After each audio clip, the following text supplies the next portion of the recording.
ঠিক আছে, মনে রাখছিস যখন এখনই হবে। জান্নাতের মাছের কলিজা ভুনা আর জান্নাতের রুটি দিয়ে নেলা বানায়, আমাকে গোপালগঞ্জে নেলা লুকমা বানাইয়া নেলা বানাইয়া একই টাইমে সমস্ত জান্নাতের মুখে উঠে দেবে আল্লাহ। লুকমা মুখে নিয়ে না চাবাইয়া আওয়াজে বসে রয়েছে, খাতি গেলি যদি তোমার হাত সরাই নিয়ে যাও, সেই জন্য আগে তোমার হাত দেখে নেই, পরান করে পরে তারপরে খাবো। আল্লাহ কায় খা, এনেলা খা, পরে আমি এরপরে একটা না 500 বছর খাওয়াবো।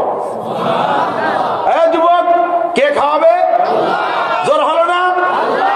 আল্লাহ ওই মুখে খাওয়াবে যেই মুখ দিয়ে বিড়ির গন্ধ না আসে। আল্লাহ গালে তোমার নেলা দিতে গেছে, ভক্কাত করে গাজার গন্ধ বাড়াইছে, ভক্কাত করে আবার গন্ধ, ভেন্সিডিল হিরোইনের গন্ধ। ফেরেশতাকে কই থাপড়াই ওর গাল ভাঙে ফেলা। আল্লাহর হাতের খানা খাইতে হলে মুখ কান্ডে মেসাক করে পরিষ্কার করতে হবে। কি করিয়া? কতক্ষণ কি করিয়া?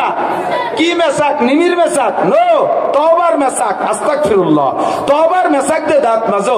গাঁজা খাবো না, বলেন গাঁজা খাবো না, ইয়াবা খাবো না, বিড়ি খাবো না, সুদ খাবো না, ঘুষ খাবো না, চুরা টাকা খাবো না, মারা টাকা খাবো না, কোন প্রকার হারাম খাবো না, টন মেরে খাবো না, মন মেরে খাবো না, ব্রিজ মেরে খাবো না, কালবান মেরে খাবো না, ফ্যাসিলিটি বিল্ডিং মেরে খাবো না, কারেন্টের খাম্বা তার গিলে খেয়ে ফেলবো না, করোনা ভাতা মেরে খাবো না। কথা কেন না কেন? এই সমস্ত নাপাক হারাম খাইয়া মুখে নাপাক করবো। আল্লাহ পাক বলেন তাহলে তোমাকে 500 বছর আমি হাত দিয়ে খাওয়াবো। এই 500 বছর শেষ হয়ে যাওয়ার পরে এখন কয় যে আল্লাহ আবার কবে খাবো? আল্লাহ পাক বলবেন আতিকুম কুল্লা ইয়াউমিল জুমুআ, প্রত্যেক শুক্রবারে তোমাদের সাথে আমার দেখা হবে। কন্যা সুবহানাল্লাহ। মানে যত শ্রেণীর মানুষ আছেন এই গোপালগঞ্জে অত শ্রেণীর আসবাব আছে। গতকালকে আমি আসার পথে ঢাকা মুন্সিগঞ্জে একটু এক জায়গায় চা খেতে বসছি, বসে আমার চোখের সামনে পড়ে গেল পাকিস্তানি বাসমতি চাউল 300 টাকা কেজি। আমার তৌফিক আছে 300 টাকা দামের কেজি চাউল কিনে নিয়ে এসছি। আর একটা লোক সারাদিন ধরে ভ্যান চালাইয়া 300 টাকা কামাই হচ্ছে, ও কি বাসমতি চাউল কিনে সাহস করবে? শিল্পপতি কোটিপতি গোপালগঞ্জের বড় লোক যারা আছেন আপনারা 2200-2500 টাকা দামের খেজুর কিনে খাতে পারবেন। গরিব মানুষ লম্বাটা হাইছে আল্লাহ কেন গরিব বানাইলে খেজুর বুঝি কপালে হবে না, বা কোনো চিন্তা করো না, ওই দোকানে 150 টাকা দামের খেজুর আছে কিনে নিয়ে যাও। গোপালগঞ্জ মাছ বাজারে দেখবেন 2 কেজি 100, তার দাম 2500 টাকা। জমিদার পয়সা হলে একজন 2500 টাকায় দিয়ে শৈলেরটা কিনে নিয়ে আসে। গরিব মানুষ লম্বা একটা হাইসারে দিন ভরে কামাই হচ্ছে 500 টাকা, তাহলে কি শরীর স্বাদ খাবো পাবো না কোনোদিন? আল্লাহ কয় কোনো টেনশন করে না, ওই বংশের টাকি মাছ বানাই দিছি, তাই কয়টা কিনে খাও। বড় লোকের জন্য বড় ব্যবস্থা, ছোট লোকের জন্য ছোট ব্যবস্থা। সর্ব পরিবেশন করনেওয়ালা কে? আল্লাহ কি রব, এই জন্য সবকিছু করতে পারে। ঠিক কি ঠিক না? যখন যা দরকার তখন তার সেভাবে ব্যবস্থা করনেওয়ালা যিনি, তিনি আমার রব। আল্লাহকে নামটা আমার বড় পছন্দের। তুমি যেন রাজা বাদশাকে রব মনে করো না, তুমি যেন তুমি কি কয় বেড়া ক্যাডান্স কারিতাস বিআরটিভি স্বনির্ভর জাগরণী চক্র আশা প্রশিকা গ্রামীণ ব্যাংকের ডাইরেক্টরদেরকে রব মনে করো না। বাংলাদেশ যদি আশা না আসতো সব আশা মিস হয়ে যেত। গ্রামীণ ব্যাংকের টাকা না দিলি ধুয়ে মুছে সাফ হয়ে যেতাম, এই সমিতিগুলো না হলি মরিয়ে সাফ হয়ে যেতাম। তুমি আজকেই আবার কলেমা পড়ে নতুন করে মুসলমান হও, তুমি মুশরিক হয়ে গেছো, তোমার আকীদা চলে গেছে ওখানে। ছেলে চাকরি না করলে কি করতাম, আমার গাড়ি না থাকলে কি করতাম, আজকে বাড়িটা আছে বিদায় ভাড়া দিয়ে খাচ্ছি, এই সমস্ত করে শিরকি আকীদা তোমার ইয়াকিন রাখতে হবে। খাওয়ায় আল্লাহ, পড়ায় আল্লাহ, বাঁচায় আল্লাহ, আল্লাহই আমার রব, আল্লাহ আমার ওই রব। মুরগির বাচ্চা ডিম ইত্তে বেরোইয়া 3 মাস দুধ খায় না খুদ খায়? মুরগির বাচ্চা ডিম ইত্তে বেরোয় কি খায়? দুধ খায় না 3 মাস, পরে খুদ ধরে, আগেই ঠিক না? মানুষের বাচ্চা জন্মের পরে মানুষের মা, মানুষের যেমন রুটি খায়, গোশ খায়, ভাত খায়, ওর বাচ্চা যদি জন্মের পরে রুটি গোশ খাইতে পারে?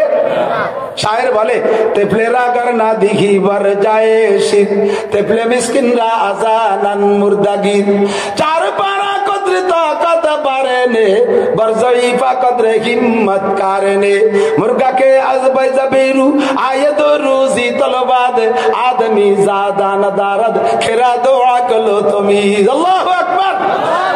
আরে মানুষের বাচ্চা জন্মের পরে 2 বছর পর্যন্ত দুধ খায়, ওর দুধের ব্যবস্থা আল্লাহ পাক রব্বুল আলামিন করে দিয়েছে।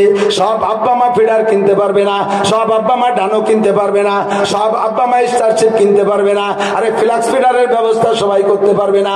জন্মসূত্রে আল্লাহ পাক প্রত্যেকটা মায়ের স্তনে 2টা ফ্লাক্স ফিডার দিয়ে দিয়েছে।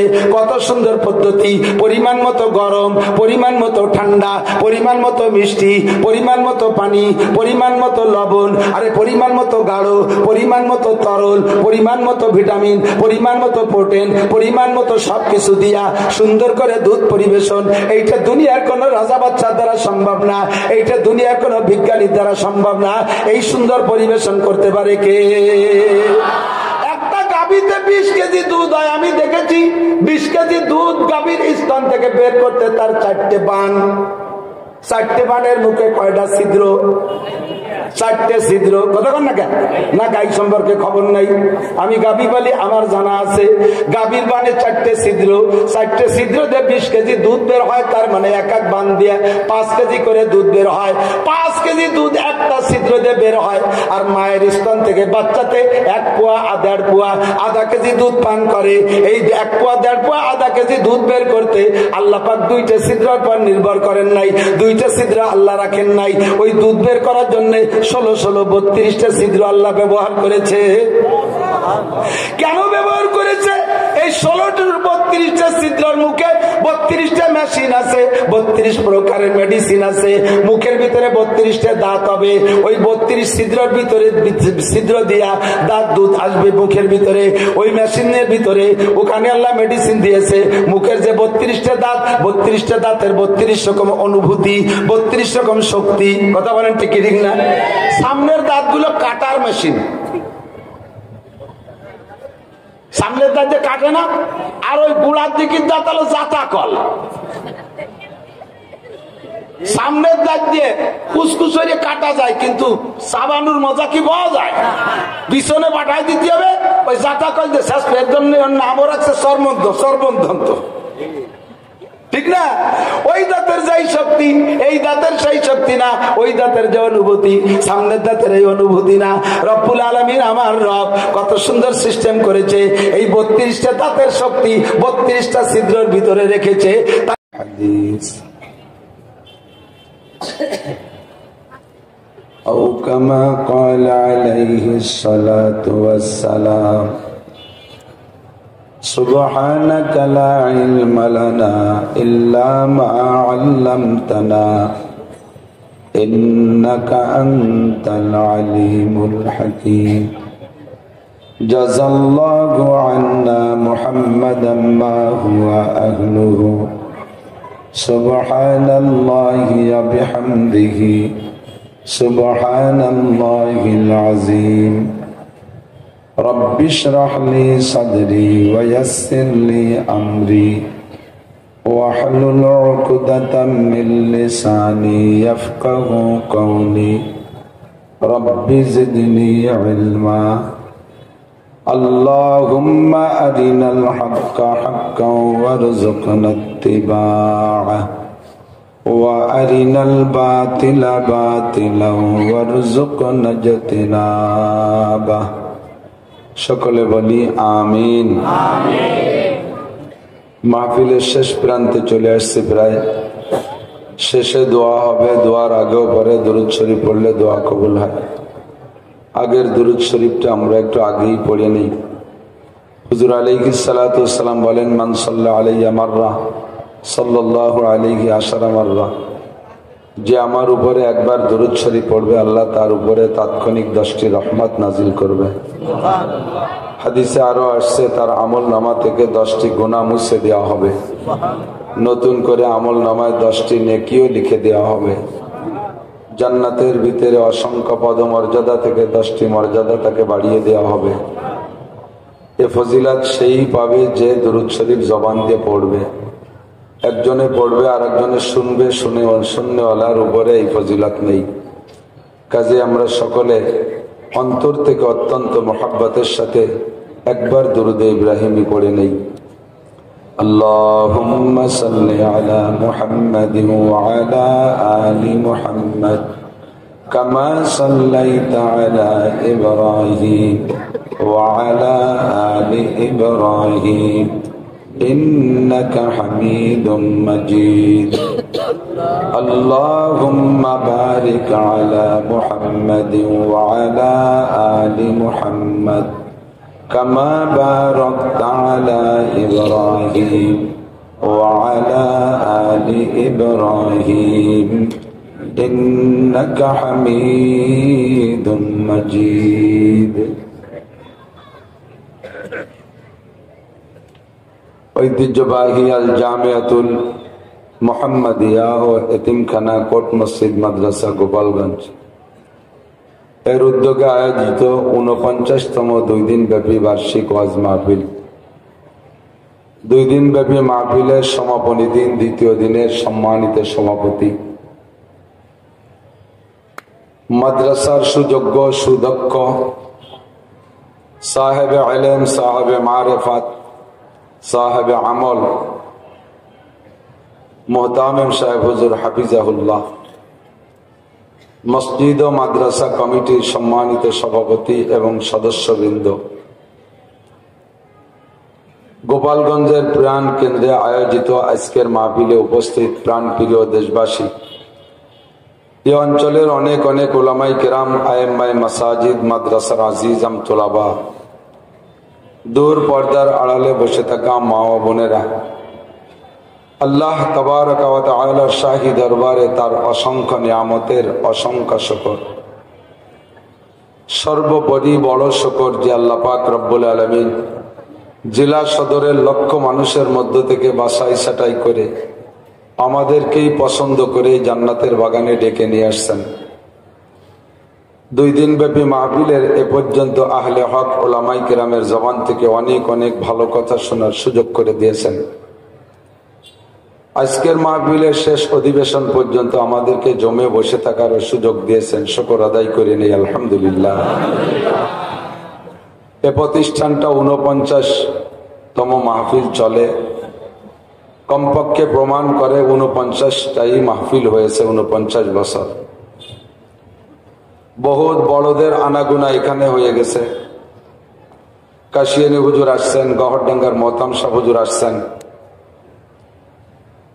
চৌমনি হুজুর রহমতুল্লাহি আলাইহি আসছেন, হযরত ওমর আহমদ শাহ হুজুর এসেছেন, রুহুল আমিন শাহ হুজুর এসেছেন। বাংলাদেশের বড় বড় উলামায়ে কেরামরা এই মাঠে এসে গেছেন। আর আজকের মাহফিল শেষ পর্যন্ত, আমার আগ পর্যন্ত আমাদের গোপালগঞ্জের উলামায়ে কেরামদের শীর্ষস্থানীয়, আমাদের উলামা পরিষদের সম্মানিত সভাপতি সদস্য হুজুর রহমতুল্লাহ আলাইহির নাতি জামাই কাশিয়ানী হুজুর রহমতুল্লাহ আলাইহির সুযোগ্য জামাতা হযরতুল আল্লাম হযরত মাওলানা মুফতি মাহমুদুল হাসান সাহেব হাফিজাহুল্লাহ অনেক গুরুত্বপূর্ণ কথা বলেছেন, মূল্যবান কথা বলেছেন। হযরতের কথার পরে আমাদের মতো ছোট মানুষের বলার মতো আর কিছু থাকে না। বললেও সে কথার অতটা গুরুত্ব হয় না। একই কথা বলনেওয়ালার পার্থক্যে, বক্তার পার্থক্যে কথার গুরুত্বের পার্থক্য। আরবিতে বলে কালামুল মুলুকে মুলুকুল কালাম, রাজার কথা কথার রাজা, রাজার কথা কথার রাজা। হুজুর আমাদের সর্বশীর্ষ উলামায়ে কেরামদের ভিতরে শীর্ষস্থানীয়, হুজুর সকলেরই মুরব্বী। আমি হুজুরের কাছে সরাসরি না পড়লেও হুজুর তখন গহরডাঙ্গা মাদ্রাসার শিক্ষা সচিব, আমরা তখন গহরডাঙ্গার ছাত্র। হুজুরের কাছে কিতাব ছিল না, তবে গহরডাঙ্গার মুহাদ্দিস হিসেবে হুজুর আমার উস্তাদ। আমার সাথীদের তো অবশ্যই ক্লাসের উস্তাদ, সেই হিসেবে হুজুরও আমার উস্তাদ। এত বড় মানুষের কথার পরে আর বলার মতো কিছু থাকে না, ঠোঁট জিহ্বা শুকায় আসতেছে ভয়তে। এরপরে আমার দেশের মানুষের আমার কাছে পাওনা আছে, আমিও আপনাদের কাছে পাই, আপনারাও আমার কাছে পান। আল জার আহাক্কু বিসাকাবিহি, প্রতিবেশীর কাছে প্রতিবেশী বেশি হকদার। জমি বিক্রি করতে গেলেও দূরের একজনের কাছে বিক্রি করতে গেলে পাশের জমিওয়ালা যদি পিএমশন করে তাহলে দূরওয়ালা বাদ পড়ে যায়, পিএমশনওয়ালা পেয়ে যায় প্রতিবেশী হওয়ার কারণে। তা আমি এই গোপালগঞ্জের সন্তান, গ্রামে সুলতান শাহী থাকি, আর গ্রামের যত বাছাই করা মানুষগুলো সব চলে আইছে শহরে। আমিও যত পাবলিক আঙ্গাড়ি বাঙ্গাড়ি নিয়ে মোটামুটি গ্রামে একটা মাদ্রাসা করে থাকি। তো তার ফাঁকে খুব আসা যাওয়া করি গোপালগঞ্জে। এ জায়গা আসতে না পারলে দিলের ভিতরে খানিকটা কম থেকে যায়। বাহিরের ওলামাই কেরামরা আসবে আর আমি গোপালগঞ্জের মানুষে আসবো না, এটা আমার জন্য খুব একটা অপমানই মনে হয়। একটু সুযোগ করে দিয়েছে যে কর্তৃপক্ষ, মোহতামিম সাহেব সহ আসাতেজায়ে কেরাম, আমি তাদেরকে আন্তরিকভাবে মোবারকবাদ জানাই, ধন্যবাদ জানাই আমাকে এই সুযোগটুকু দেওয়ার জন্য। আর অবশেষে যারা বসে আছেন শেষ দোয়ার অপেক্ষায়, তাদের সকলকে আমি মোবারকবাদ জানাই। মুখতাসার কালাম, সময় বেশি নষ্ট করা যাবে না। আমাদের দৌড়দৌড়ি ব্যস্ততা অনেক বেশি, অনেকেই জানেন না বা অনেকে জানেন। ফায়াউমাম বিহাজওয়া ওয়ায়াউমাম বিল উকাইকি ওয়াবিল উজাই বিয়াউমান ওয়ায়াউমাম বিল খুলাইসা। মাত্র কয়েকদিনের ভিতরে কমপক্ষে 20 থেকে 22টা জেলা ঘুরে আসছি 4-5 দিনের ভিতরে। ডেলি 8টা-10টা জেলার পথে দৌড়দৌড়ি করা লাগে। শরীর স্বাস্থ্য একেবারে খারাপ হয়ে গেছে। দিনের দিন রাতের বেলায় আমাদের গ্রাম অঞ্চলে প্রবাদ ছিল আগে, এখন তো তা নেই। আগে ধান মাড়াই করতো মলন মলে না, বলে মলন ছিলেন তো, মলন। তো রাতের বেলা গরু দিয়ে মলন মইলে দিনের বেলা আবার যদি সেই গরু দিয়ে আল চষে, তাহলে ও গরু বেশি দিন টেকে না। তা আমাদের অবস্থা হয়েছে সেই রকম, রাতভর মলন মলি, দিনভর আল চষি, শত শত মাইল পথ দৌড়ানো লাগে। তো আল্লাহ পাক আপনাদের দোয়ার ওসিলায় বাঁচায় রেখেছে, অবশেষে বসতে পেরেছে। আমি আবারও শুকর আদায় করি, আলহামদুলিল্লাহ। মুখতাসার কথা, সংক্ষিপ্ত কথা, শিক্ষিত জনতা, শ্রোতা সখী সকলেই খুব কোয়ালিটি সম্পন্ন। জেলা সদরের শ্রোতা সবই শিক্ষিত বলে মনে হয়। গ্রাম অঞ্চলে চাউল খুদ, শিক্ষিত অশিক্ষিত মিক্সার থাকে, কথা বলে স্বাদ পাওয়া যায় না। মনে চিন্তা করি যে কি বলবো, আর তা বুঝবে কি বুঝবে না। আর এখানে আর একটা চিন্তা, আল্লাহ যা বলবো তার চেয়ে যদি বেশি বুঝে ফেলে, তাতে আর এক বেকায়দা। কায়দা বেকায়দা নিয়েই সকলের দৃষ্টি আকর্ষণ করে আমি একটা কথা বলতে চাচ্ছি, সেটা হলো আল্লাহ পাক রব্বুল আলামিনের কতগুলো নাম আমাদের জানা আছে। আল্লাহ পাকের জাতি নাম একটা। জাতি নাম কয়টা? জাতি নাম, যেটা তার জাতি নাম। আমার একটা জাতি নাম নাসির আহমদ। আনুষঙ্গিক যেগুলো আমার সাথে লাগানো হয় সেগুলো সব সিফাতি নাম, আমার যোগ্যতা বলে সে নামগুলো দিয়ে থাকে। তো আল্লাহ পাক রব্বুল আলামিনের জাতি নাম আল্লাহ, একটু বলবেন আল্লাহ। আর এমনই একটা নাম যে নামটা মহব্বতের সাথে উচ্চারণ করলে আল্লাহ তাআলা তাৎক্ষণিকভাবে 4000 নেকি দান করে থাকে। নামটা কি? আল্লাহ। বাকি আর কতগুলো নাম আমরা জানি? 99টা। কয়টা? হাদিসে আছে, হুজুর আলাইহিস সালাম বলেন, মান আহসাহা দাখালাল জান্নাহ। এই ফ্যানটা বন্ধ করে দেন। যে ব্যক্তি এই 99টা নামকে গণনা করে, ইহসা মানে গণনা করা, মান আহসাহা, এই নামগুলো গণনা করে, কি মানে একটা একটা করে পড়ে, ইয়াদ করে, স্মরণ রাখে, দাখালাল জান্নাহ, ওই লোকটা বিনা হিসাবে জান্নাতি। এখন একজন হিন্দু, সে 99টা নাম মুখস্থ করলো, কলেমা পড়ে নাই, এই 99টা নামেই তাকে জান্নাতে নিতে পারবে না। শর্ত হলো সর্বপ্রথম আল্লাহকে সৃষ্টিকর্তা হিসেবে, খালেক হিসেবে, মালেক হিসেবে, আল্লাহ একমাত্র উপাস্য, আল্লাহ একমাত্র মাবুদ, এই কথাটা কলেমা আকারে স্বীকার করে নিতে হবে অন্তর থেকে। লা ইলাহা ইল্লাল্লাহু মুহাম্মাদুর রাসূলুল্লাহ। কথা বলুন ঠিক কিনা? বাকি যা করব সবগুলো আমল, সবগুলো আমল। আমল রাখার একটা বস্তা লাগে, সবকিছু রাখার বস্তা আছে না, আমল রাখারও বস্তা আছে। তো সব বস্তার ভিতরে মাল রাখতে হলে বস্তার নিচে একটা সেলাই দেয়া লাগে। সেলাই ছাড়া বস্তার ভিতরে ঢুকবেন, পরে বস্তার কান ধরে উঁচু করবেন, খালি বস্তা হাতে চলে আসবে, তল দিয়ে মাল শেষ। ঠিক না? তো বস্তার যেমন তলিতে সেলাই দিয়া মাল রাখলে মাল থাকে, তেমনি আমলের একটা বস্তা, এই বস্তার তলিতে একটা সেলাই দেয়া লাগে। সেই সেলাইটাই হলো বিশ্বাসের সাথে লা ইলাহা ইল্লাল্লাহু মুহাম্মাদুর রাসূলুল্লাহ। নইলে আমরাও যেমন আমল করি, এরকম নেক আমল কিন্তু অমুসলমানরাও করে। শুধু নামাজই নেকামল না, শুধু রোজাই নেকামল না, শুধু হজই নেকামল না, শুধু তবলিগই নেকামল না, শুধু জিকির তিলাওয়াতই নেকামল না, সত্য কথা নেকামল, মাপে কম না দিয়া নেকামল, না মাপে বেশি না আনা নেকামল, মানুষকে সৎপথ দেখাই দেয়া নেকামল, মানুষের সাথে 2 নম্বরই 9 নম্বরই 6 নম্বরই না করা নেকামল। কথা বলেন। আর এই গুণগুলো হিন্দুদের মধ্যে আছে না নাই? খ্রিস্টানদের আছে না নাই? আমি গিয়েছিলাম গত 6-7 বছর আগে একবার এই জাতীয় সংসদ নির্বাচনের সময় মালয়েশিয়া। ওই সময় বাংলাদেশের 3-4 দিন সরকার একেবারে খুব কঠোর ভাবে সব সভা সমিতি বন্ধ করে দিল, যে মাহফিল হবে না। মাহফিলের ভিতরে এসে ওলামাই কেরাম রাজনীতির আলোচনা করে, নেগেটিভ পজিটিভ বলে, কাজেই হুজুররা বাদ, মাহফিল হবে না। তো চিন্তা করলাম যে মাহফিল যখন বাংলাদেশে হবে না, একটা কিছু তো করিয়ে খাচ্ছি হবে, যে কয়দিন না হয় সে কয়দিন। আমাদের এই এলাকায় যখন কিষেনকে কাজ থাকতো না, সেই সময় কাশি কোদাল নিয়ে পশ্চিমে চলে যেত, মনে আছে? এই সাতক্ষীরা অঞ্চলে এই সময় কাজ থাকে না, ওরা আমাকে এই পাশের ইটভাটা এসে কাজ করে। তো চিন্তা করলাম যে বাংলাদেশের মাহফিল বন্ধ, তার সুযোগ পাইছি মালয়েশিয়া যায়। মালয়েশিয়া যাইয়া ওখান থেকে দূরে এক জায়গা সফরে গেলাম, অনেকদিন আগে ভুলে গেছি জায়গার নাম। তো যাওয়ার পথে এক জায়গায় যাইয়া একটা রেস্টুরেন্টে ঢুকলাম, সাথীরা আছে গাড়িতে। তো রেস্টুরেন্টে যাইয়া সাথীরা বসে গেছে যার যার টেবিলে। আমার ভিতরে একটু জরুরত আসছে, একটু পেশাব করতে যাব, ছোট স্থানে যাব। তো আমি, ওরা তো যার যার কাজে বসে গেছে, আমি যাইয়া জিজ্ঞেস করবো কার কাছে। এক তো মালাই ভাষা জানি না, 2 নম্বরে ইংরেজিতে তো আলিগো জানি না, এই কি দিয়ে জিজ্ঞেস করব? তো কমপক্ষে টয়লেট ওয়াশরুম এটুক তো জানি। তো দেখলাম একটা দোকানদার ছেলে, হাফ প্যান্ট পরা, গায়ে একটা গেঞ্জি, চেহারাই বোঝাচ্ছে, চেহারা তো চায়নার মালাইরা একই রকম পেরায়। তো পরে ও বললো আমি চাইনিজ, ওর ভাষায় যেটুকু বললো তাতে বুঝলাম ও চাইনিজ, চায়না। ছেলেটা বুদ্ধ। আমি ওকে যে বললাম যে ওয়াশরুম টয়লেট, দোকানের সামনে, তার দোকানের সামনে 20-25 জন কাস্টমার, সকলকে ওর ভাষাতে বন্ধ করে রেখে পিছন দিয়ে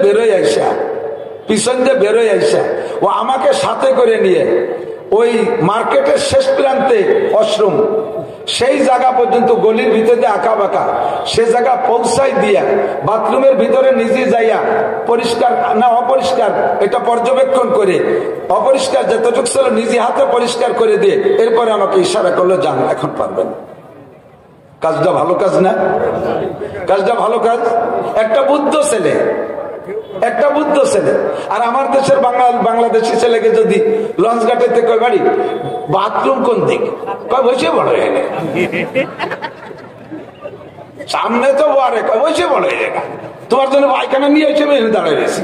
এত সুন্দর কথা বলে। মুসলমানের ছেলে, ওর আব্বা তবলিগি 3 ছেলের সাথে, ঠিক না? তো ওই ছেলেটা যে কাজ করছে, আরে ভাই কখনো কখনো বাথরুমটা এমনই জরুরি, বাথরুমের জরুরতকে কোন কোন ইবাদতের উপর দিয়ে প্রাধান্য দেওয়া হয়। আপনার যদি কঠিন ভাবে বাথরুম চাপে, সেই অবস্থা আপনি নামাজও পড়বেন না, নামাজ পড়া মাকরু, জরুরত সেরে আসবেন। মসজিদ দেখাই দিলে যেমন নেকি হয়, কখনো কখনো প্রয়োজন সাপেক্ষে বাথরুম দেখাই দিলে তার চেয়ে একটু কম হয় না। এই ছেলেরা নেকি করছে, আমার বাথরুম দেখাই দিচ্ছে, অবশ্যই নেকি হয়েছে, কিন্তু ওর নেকি রাখছে যে বস্তায়, ও বস্তার তলিতে সিলাই নাই। সমস্যা কোথায়? ওর এমন বহু নেক কাজ আছে কিন্তু তলিতে সেলাই নাই। খ্রিস্টানের বস্তার, আমলের বস্তার তলিতে সেলাই নাই, হিন্দুদের বস্তার তলায় সেলাই নাই, খ্রিস্টানদের বস্তার তলায় সেলাই নাই। আমাদের বস্তার তলায় সেলাই দিতে হয় কি দিয়ে? লা ইলাহা ইল্লাল্লাহ মুহাম্মাদুর রাসূলুল্লাহ। বস্তার তলায় সেলাই হয়ে গেছে। নামাজ রাখবা ভিতরে থাকবে, রোজা রাখবা ভিতরে থাকবে, হজ রাখবা ভিতরে থাকবে, তিলাওয়াত রাখবা ভিতরে থাকবে, ভালো কথা বলবা ভিতরে থাকবে, দান খয়রাত করবা ভিতরে থাকবে। এবার বস্তারে আবার হেফাজত করতে হবে। দিক তাকান, সেলাই দিয়েছেন কিন্তু বস্তার তলায় বড় বড় দুটো বিলে ইন্দুর লেগে আছে। বিলে ইঁদুর, যারা বিল অঞ্চলের মানুষ, নিজলিয়ে উলপুর কংসুর এই পাশে পূব এলাকায় যারা, তারা বিলে ইন্দুর চেনেন। কেসা ইন্দুর, সেই ইঁদুরই বিলে তাড়া করে দাবলায়, ঠিক না? মানুষ পর্যন্ত দাবলায়, বেজ ইচ্ছে বড়। 1-1.5 কেজি ওজন হবে। এইরকম মোটা মোটা দুটো বিলে ইঁদুর বস্তার তলে লাগানো। আপনি যদি বিলাই ইঁদুর দুইটাকে না মারেন তাহলে সেলাই দিয়েছেন, কিন্তু ভিতরে আমল থাকবে না। তল দিয়ে বস্তার নিচে ছিদ্র করে আন্ডারগ্রাউন্ডে বাংকার খুঁজে সব মাল নিয়ে যাবে। সেই দুইটা ইঁদুরের নাম, একটা হলো শিরিক আর একটা হলো কুফর। একটার নাম শিরিক আর একটার নাম কুফর। কথা বলেন? শিরকের ইঁদুরকে পিটাইয়া মারো। আল্লাহ কয় লা তুশরিক বিল্লাহ ইন্নাশ শিরকা লাযুলমুন আযীম। ওয়ানাশকুরুকা ওয়ালা নাকফুরুকা ওয়ানাশকুরুকা ওয়ালা নাকফুরুকা লা ইন শাকারতুম লা আযীদান্নাকুম ওয়ালা ইন কাফারতুম ইন্না আযাবি লাশাদীদ। শিরকের ইন্দুরে বস্তা থেকে মাল বের করে নিয়ে যায়, কুফরের ইন্দুরে বস্তা থেকে মাল বের করে নিয়ে যায়। আরেকটা আছে আমাদের বিষাক্ত একটা বিষ আছে। ওই বিষটা বস্তার মধ্যে থাকলে বস্তার তলা যদি কেউ কেটেও না নিয়ে যায়, ভিতরের মালকে পচাইয়া নষ্ট করে দেয়, ভিতরের অরিজিনাল মালকে পচায় নষ্ট করে দেয়। ওইটার নাম হলো বেদাত। ওটার নাম কি? বেদাত। বলতে যে 3টে কথা বলে ফেললাম, তাহলে আমরা পড়বো লা ইলাহা ইল্লাল্লাহ মুহাম্মাদুর রাসূলুল্লাহ। এই কলেমা পড়ে ইমানের বস্তার তলায় সেলাই দিয়া এরপরে যদি আমি আল্লাহ বলে ডাক মারি, একটু বলেন আল্লাহ, 4000 নেকি বস্তার মধ্যে দাঁড়াবে। এরপরে আল্লাহ পাকের 99টা নাম বলবেন, উচ্চারণ করবেন, নেকি পাইবেন। এর মানে হলো 99টা নামকে জবানে বইলে আপনি তার তর্জমা বুঝে সে অনুযায়ী আল্লাহকে আপনি স্বীকার করবেন। আপনি যেমন ইমানে, আমার যুবকরা আমার দিক, ইমানে মুজমাল পড়েছি, বলেন আমানতু বিল্লাহি কামা হুয়া। বিশ্বাস করি আল্লাহকে যেমন আল্লাহ তেমন। কতক্ষণ? আল্লাহর মাথা কত বড় আমার জানা দরকার নাই, আল্লাহর চোখ কত বড় আমার জানা দরকার নাই, আল্লাহর কতগুলো চোখ আমার জানা দরকার নাই, আল্লাহর হাত কি গণেশের মতো 10 কান না তার চেয়ে বেশি, এটা আমার গোনার দরকার নাই। আল্লাহ কোন দিক তাকায় রয়েছে ওটা আমার জানা দরকার নাই। কামা হুয়া, আল্লাহ যেমন তেমন। আল্লাহরে দেখি নাই, না দেখে আল্লাহর অস্তিত্বের উপরে বিশ্বাস করি। কামা হুয়া বি আসমাইহি, আল্লাহর যত নাম আছে সমস্ত নামের সাথে তারে স্বীকার করি। ওয়াসিফাতিহি, আল্লাহর যত গুণ আছে, আল্লাহর যত গুণ আছে সব গুণ আমি বিশ্বাস করি। করেন করেন করেন? আল্লাহর সব গুণে বিশ্বাস করি। এরপরে কি বলছি বলেন? অকাবিলতু, একটু বলতে হবে। জামিআ আহকামিহি ওয়া আরকানিহি, আমি স্বীকার করলাম, কবুল করলাম আল্লাহ পাকের সমস্ত বিধানগুলো, আদেশগুলো মানিয়া লইলাম, নিষেধগুলো আমি বিশ্বাস করে বর্জন করিলাম। এই কথার পর অঙ্গীকার করে ইমানে মুজমালের মধ্যে আমি কলেমা পড়েছি। কথা বলুন ঠিক কি ঠিক না? এবার আল্লাহ পাক রব্বুল আলামিনের এই সিফাতি নাম, গুণগত নাম অসংখ্য। কি বলেন? কথা মনে বুঝতেছেন না আমার ভাবে? ঠিক তাহলে একটু প্রশ্ন করলেন না যে আমরা তো জানি 99টা অসংখ্যা। কেন অসংখ্যা? এজন্য বলেছি, প্রশ্ন করার সময় নাই, প্রশ্ন উত্তর আমি বলে দেই। আল্লাহ পাকের গুণ অসংখ্যা। কেন? কারণ আমরা আল্লাহকে জানি আল্লাহ অসীম, আল্লাহ অসীম, আল্লাহ কোনো কিছুতে সীমাবদ্ধ না। আল্লাহর গুণ যদি বলি 99টা, তাহলে আল্লাহ মাত্র 99টা গুণের মধ্যে সীমাবদ্ধ হয়ে যায়। অথচ আল্লাহ কোনো কিছুতে সসীম না, আল্লাহ কোনো কিছুতে সীমাবদ্ধ না। কাজে আল্লাহর গুণ অসীম, অসংখ্য গুণ। তবে আমাদের সামনে আল্লাহ পাক ব্যক্ত করেছে 99টা গুণ। এই 99টা গুণগত নাম আমরা জানি। 99টা গুণগত নামের ভিতরে আমার মনে হয় আল্লাহ পাক সবচাইতে বেশি পছন্দ করেছেন একটা নাম, এটা তো আল্লাহর জাতি নাম। গুণগত নামের মধ্যে একটা নাম সবচেয়ে বেশি প্রিয়। আপনার কি মনে হয় ওই নামটা কোনটা? আল্লাহর একটা নাম রহমান, আল্লাহর একটা নাম রহিম, আল্লাহর এক নাম রজ্জাক, আল্লাহর এক নাম খালেক, আল্লাহর এক নাম মালিক, আল্লাহর এক নাম গফফার, আল্লাহর এক নাম গফুর, আল্লাহর এক নাম, এমন করে বহুত নাম আছে। আল্লাহ পাক রব্বুল আলামিনের এই 99টা নামের ভিতরে আপনার কি জানা আছে জানি না, আল্লাহর সবচেয়ে বেশি প্রিয় একটা নাম, ওই নামটা হলো রব। কি নাম? সবচেয়ে বেশি প্রিয় নাম রব। আমরা এখন দুনিয়ায় আছি, দুনিয়ায় আমরা মানুষ বডি হিসাবে আছি। আমার এই বডিটার নাম কিন্তু মানুষ না, ভালো করে বোঝেন।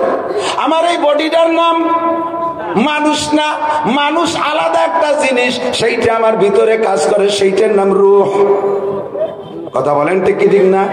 আপনার আব্বা অসুস্থ, ঢাকা পাঠাইছেন চিকিৎসায়, ঢাকা পিজি হাসপাতালে আব্বা ইন্তেকাল করেছে, বাড়ি খবর চলে আসছে, মাইকিং হয়েছে, সকাল 9টায় জানাজা হবে।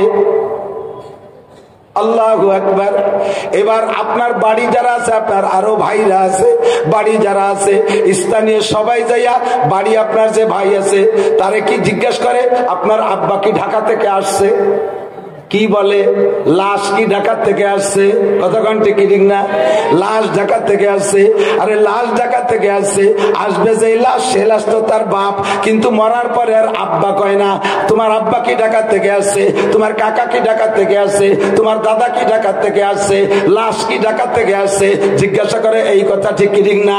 কি না থাকার কারণে বলেন তো? রুহুটা না থাকার কারণে। কি না থাকার কারণে? রুহুটা না থাকার কারণে। কাজে এই বডির নাম মানুষ না, অরিজিনাল মানুষ হলো রুহুটা। কিয়ামত পর্যন্ত যত রুহু দুনিয়ায় আসবে, আসবেই আসবে। আল্লাহর রাসূল বলেন, মা মিন নাসামাতিন কায়নাতিন ইল্লা ওয়া হিয়া কায়নাতুন। আল্লাহ পাক রূহের জগতে যত রূহ বানাইছে, সমস্ত রূহকে আল্লাহ তাআলা দুনিয়ায় পাঠাবেন। যাকে আল্লাহ তাআলা দুনিয়ায় পাঠানোর সিদ্ধান্ত নিয়েছে তাকে পাঠাই ছাড়বে। তুমি যত প্রযুক্তি ব্যবহার করো না কেন, যত প্রযুক্তি ব্যবহার করো না কেন, কোন প্রযুক্তি দিয়ে ওই আগমনকারী রূহকে ঠেকাইতে পারবে না। আল্লাহ যারে পাঠাবে তারে পাঠাইয়েই ছাড়বে। বোঝেন নাই কি কইছি? ইব্রাহিম আলাইহিস সালামকে আসতে জন্য নমরুদ ঠেকানোর যত চেষ্টা সব চালাইছে, আল্লাহ তারে পাঠাই ছাড়ছে। ইব্রাহিমকে নমরুদ ঠেকাইতে পারে নাই। কতক্ষণ ঠিক না? মুসা নবীরে আসতে ঠেকানোর জন্য ফিরাউন সকল প্রচেষ্টা লাগাইছে।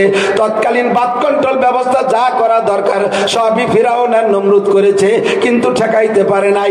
এখনো পর্যন্ত বর্তমান প্রযুক্তির যুগে যত প্রকার প্রযুক্তি আপনি ব্যবহার করেন, যেই রুহুটাকে আল্লাহ পাঠানোর সিদ্ধান্ত নিয়েছে ওই রুহুটা দুনিয়ায় পাঠাই ছাড়বে।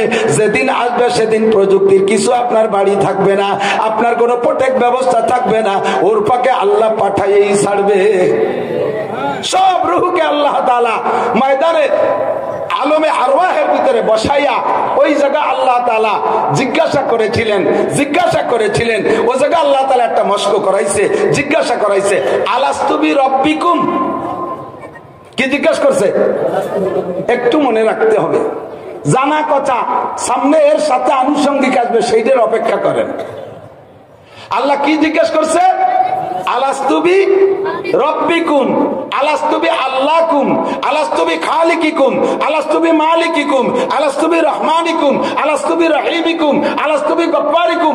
99টা নামের আর একটা নাম আল্লাহ তাআলা জিজ্ঞেস করে নাই। আল্লাহ তাআলা ওখানে তার জাতি নামও জিজ্ঞেস করে নাই। আমি কি তোমাদের আল্লাহ না? আমি কি তোমাদের রহমান না? আমি কি তোমাদের রহিম না? এ কথা আল্লাহ জিজ্ঞেস করে নাই। জিজ্ঞেস করেছে কি? আমি কি তোমাদের রব নই? এর দ্বারা বোঝা যায় সর্বপ্রথম ওই দিন বসাইয়া এই নামটাই জিজ্ঞেস করেছেন, আমি কি তোমাদের রব নই? কারণ দুনিয়ায় যাইয়া রহমান, রহিম, গফফার কে বহুত পাওয়া যাবে, কিন্তু রব একমাত্র আল্লাহ ছাড়া কেউ হতে পারে না। রব আল্লাহ ছাড়া কেউ হতে পারে না। এজন্য আল্লাহ পাকের রবটা পছন্দ হয়েছে, জিজ্ঞেস করছে আমি কি তোমাদের রব নই? ওখানে রুহের কাছে জিজ্ঞেস করছে রব। আবার দুনিয়ায় এসে কিছুদিন থাকার পরে আমরা সবাই মারা যাব। কবরে যাওয়ার পরে সকলে তো কবরে যাবে না, কেউ আগুনি পুড়ে মারা যাচ্ছে, কেউ বোমায় শেষ হয়ে যাচ্ছে, কেউ পানিতে ডুবে মারা যাচ্ছে, কেউ রে বাঘে খেয়ে ফেলাচ্ছে, এমন করে কেউ বিভিন্ন জায়গায় পড়ে মরে যাচ্ছে, কবর নসিব হচ্ছে না। তাহলে জিজ্ঞাসা হবে কার কাছে? আলমে বারজাক একটা জগৎ আছে, ওই জগতে রুহের কাছে জিজ্ঞেস করা হবে। সে সময় বডি থাকবে না, সে সময় রুহের কাছে জিজ্ঞেস করা হবে। কবরে যাওয়ার পরে কি জিজ্ঞেস করা হবে? মার রব্বুকা। জানেন না কি জিজ্ঞেস করবে? মার রব্বুকা, তোমার রব কে? ও জায়গা রুহের কাছে জিজ্ঞেস করছে তোমার রব কে, আমি কি তোমাদের রব নই? আবার কবরে যাওয়ার পরে বডির থেকে রুহ যখন আলাদা হয়ে যাবে তখনও জিজ্ঞাসা করা হবে কি তোমার রব কে। বোঝা যায় আল্লাহ পাক এই রব শব্দটাকে খুব পছন্দ করেছেন। ও জায়গায় আমরা যখন বলেছিলাম কলু বালা, সকলে মনে আছে নাকি? মনে আছে? আল্লাহ আলাস্তু বিরব্বিকুম জিজ্ঞাসা করেছিল, মনে আছে? কার কার মনে আছে? কিছু বোঝে না, কি মনে আছে? আপনার ভাষা কিটা ছিল? মনে আছে বলতে ভাষা কিটা ছিল? আপনার আব্বা। কে মনে নাই? তবে মনে নাই বলে যে আমি ছিলাম না তা না, আমরা সকলে মায়ের পেটে ছিলাম কিনা মনে আছে কার? কের মনে আছে? তবে ছিলাম যে এর মধ্যে কোনো সন্দেহ আছে না? আমার মনে নাই যেহেতু আমি মার পেটে ছিলাম না আব্বার পেটে ছিলাম, এ কর কাজা আছে। ও দুজনের কের পেটে না, আমি কলা গাছ ফুড়িয়ে বেরিয়েছি। মায়ের পেটে ছিলাম এর মধ্যে সন্দেহ নাই, তবে আমার মনে নাই। রুহের জগতে ছিলাম অবশ্যই ছিলাম, সন্দেহ নাই, তবে আমার মনে নাই। কতক্ষণ ঠিক না? আল্লাহু আকবার। তো দোস্ত আল্লাহ পাক রব্বুল আলামিন ওই আলাস্তু বিরব্বিকুমের স্বীকৃতি নিয়া, সকলের স্বীকারোক্তি নিয়ার সাথে সাথে আল্লাহ তাআলা কলমকে বললেন উক্তুব হাদাল কালাম, কলম তুমি এই কথাটা লিখে ফেলো। কলমে একটা কাগজে লিখে ফেলেছে আমাদের সকলের। ওখানে আবার স্বাধীনতা দিয়েছিল আল্লাহ তাআলা। আল্লাহ তাআলা বলেন নাই যে সবাই বলতেছে বলে তুমিও বলবা, তা না। তোমার যদি মতের খেলাফ হয়, তোমার যদি বুঝিয়ে দেন না তুমি আল্লাহ, তোমারে আল্লাহ বলে মানি কিন্তু রব হওয়ার যোগ্যতা তোমার নাই, এদিক দিয়ে আমি খুব একটা লাইক করি না, তাহলে তুমি ঠিক আছে সেটাকে অস্বীকার করো, কোনো মারামারি নাই। লাইক রবের দিন ধর্মের ব্যাপারে দাওয়াতের ব্যাপারে কোনো জবরদস্তি নাই। ফামান শাআ ফালইউমিন ওয়া মান শাআ ফালইয়াকফুর। তোমার মনে চায় স্বীকার করো, মনে না চায় স্বীকার করো না। গতানুগতিক বলা লাগবে না। সকলে বুঝে শুনে জবাব দিয়েছিলাম বালা, জি আপনি আমাদের রব। আপনারা কি মনে রব কে? আরো জোরে কে? দুনিয়ার কোন রাজা বাদশা? গোপালগঞ্জের জনতা ভালো করে বুঝবেন, 100% ইয়াকিন রাখবেন, লা তুশরিক বিল্লাহ, রব আল্লাহই, বাঁচায় আল্লাহ, মারে আল্লাহ, খাওয়ায় আল্লাহ, পড়ায় আল্লাহ, অল এভরিথিং পরিবেশন করে আল্লাহ।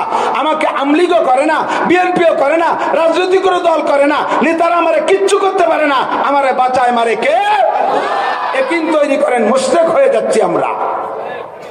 এরা চলে গেলে মরে যাব, ওরা আসলে মেরে যাব, এরা চলে গেলে মরে যাব, ওরা আসলে বেঁচে থাকবো, এই সমস্ত ফাও কথা সম্পূর্ণ বাদ। বাঁচায় আমাকে আল্লাহ, রব আমার কে?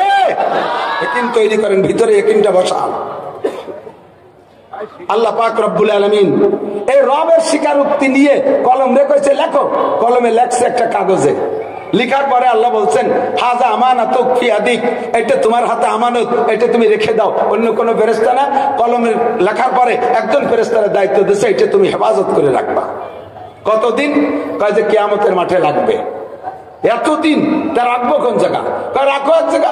আল্লাহ স্টিলের আলমারি নাই, আয়রন সেফ নাই, সিন্দুক মিন্দুক কিছু নাই, একটা ডেস্ক বক্স নাই, থো কোন জায়গা? একটা টিরাং মিরাং নাই, রাখো। তোমার তো আর কোনো কাম নাই, নামাজ নাই, রোজা নাই, হজ নাই, যাকাত নাই, তবলিগ নাই, চরমনাই নাই, আমলিগ নাই, বিএনপি নাই, ইডি নাই, বড় নাই, তোমার কোনো কাম কাজ কিছু নাই, ব্যবসা নাই, বাণিজ্য নাই, খালি একটা কাগজ বয়ে নিয়ে বেড়াবা, তাতে তোমার এত সিন্ধুক একশো দরকার কি? তো ফেরেশতা চিন্তা করলেন যে হাতুড়ে রাখলে এবার ময়লা টলা হয়ে যেতে পারে, একটা তাবিজ বানায় বইটা গিলিয়ে খেয়ে ফেলে দিচ্ছে। আমার তো আর পেশাব পায়খানা হয় না যে ওই দেখতে বেরোয় যাবে, কাজে ব্যাটে থাক, যেদিন লাগে উগরায় বেরোয় দেবো। যখনই এই ফেরেশতা কাগজটা মুড়ায় খেয়ে ফেলাইছে, এখন আর ফেরেশতা বডি নাই, ওটা একটা জমাট বাঁধা শক্ত সাদা পাথর হয়ে গেছে। তবে পাথরটা মূলে ফেরেশতা, একেবারে ধবধবে সাদা। উলামায়ে কেরাম জানে, মিশকাত শরীফের ভিতরে আসছে এই পাথরটা দুনিয়া আসার পরে এখন তার স্থান হয়েছে কাবা ঘরের কোনায় দরজার আগে। হ্যাঁ, কাবা ঘরের কোনায় দরজার আগে, এই জায়গায় কোনার ভিতরে সেই পাথরটার নাম তার কালো পাথর। হুজুর আলাইহিস সালাম বলেন কানাল হাজারুল আসওয়াদ হাজারান আবিয়াজা যা আমিনাল জান্নাহ।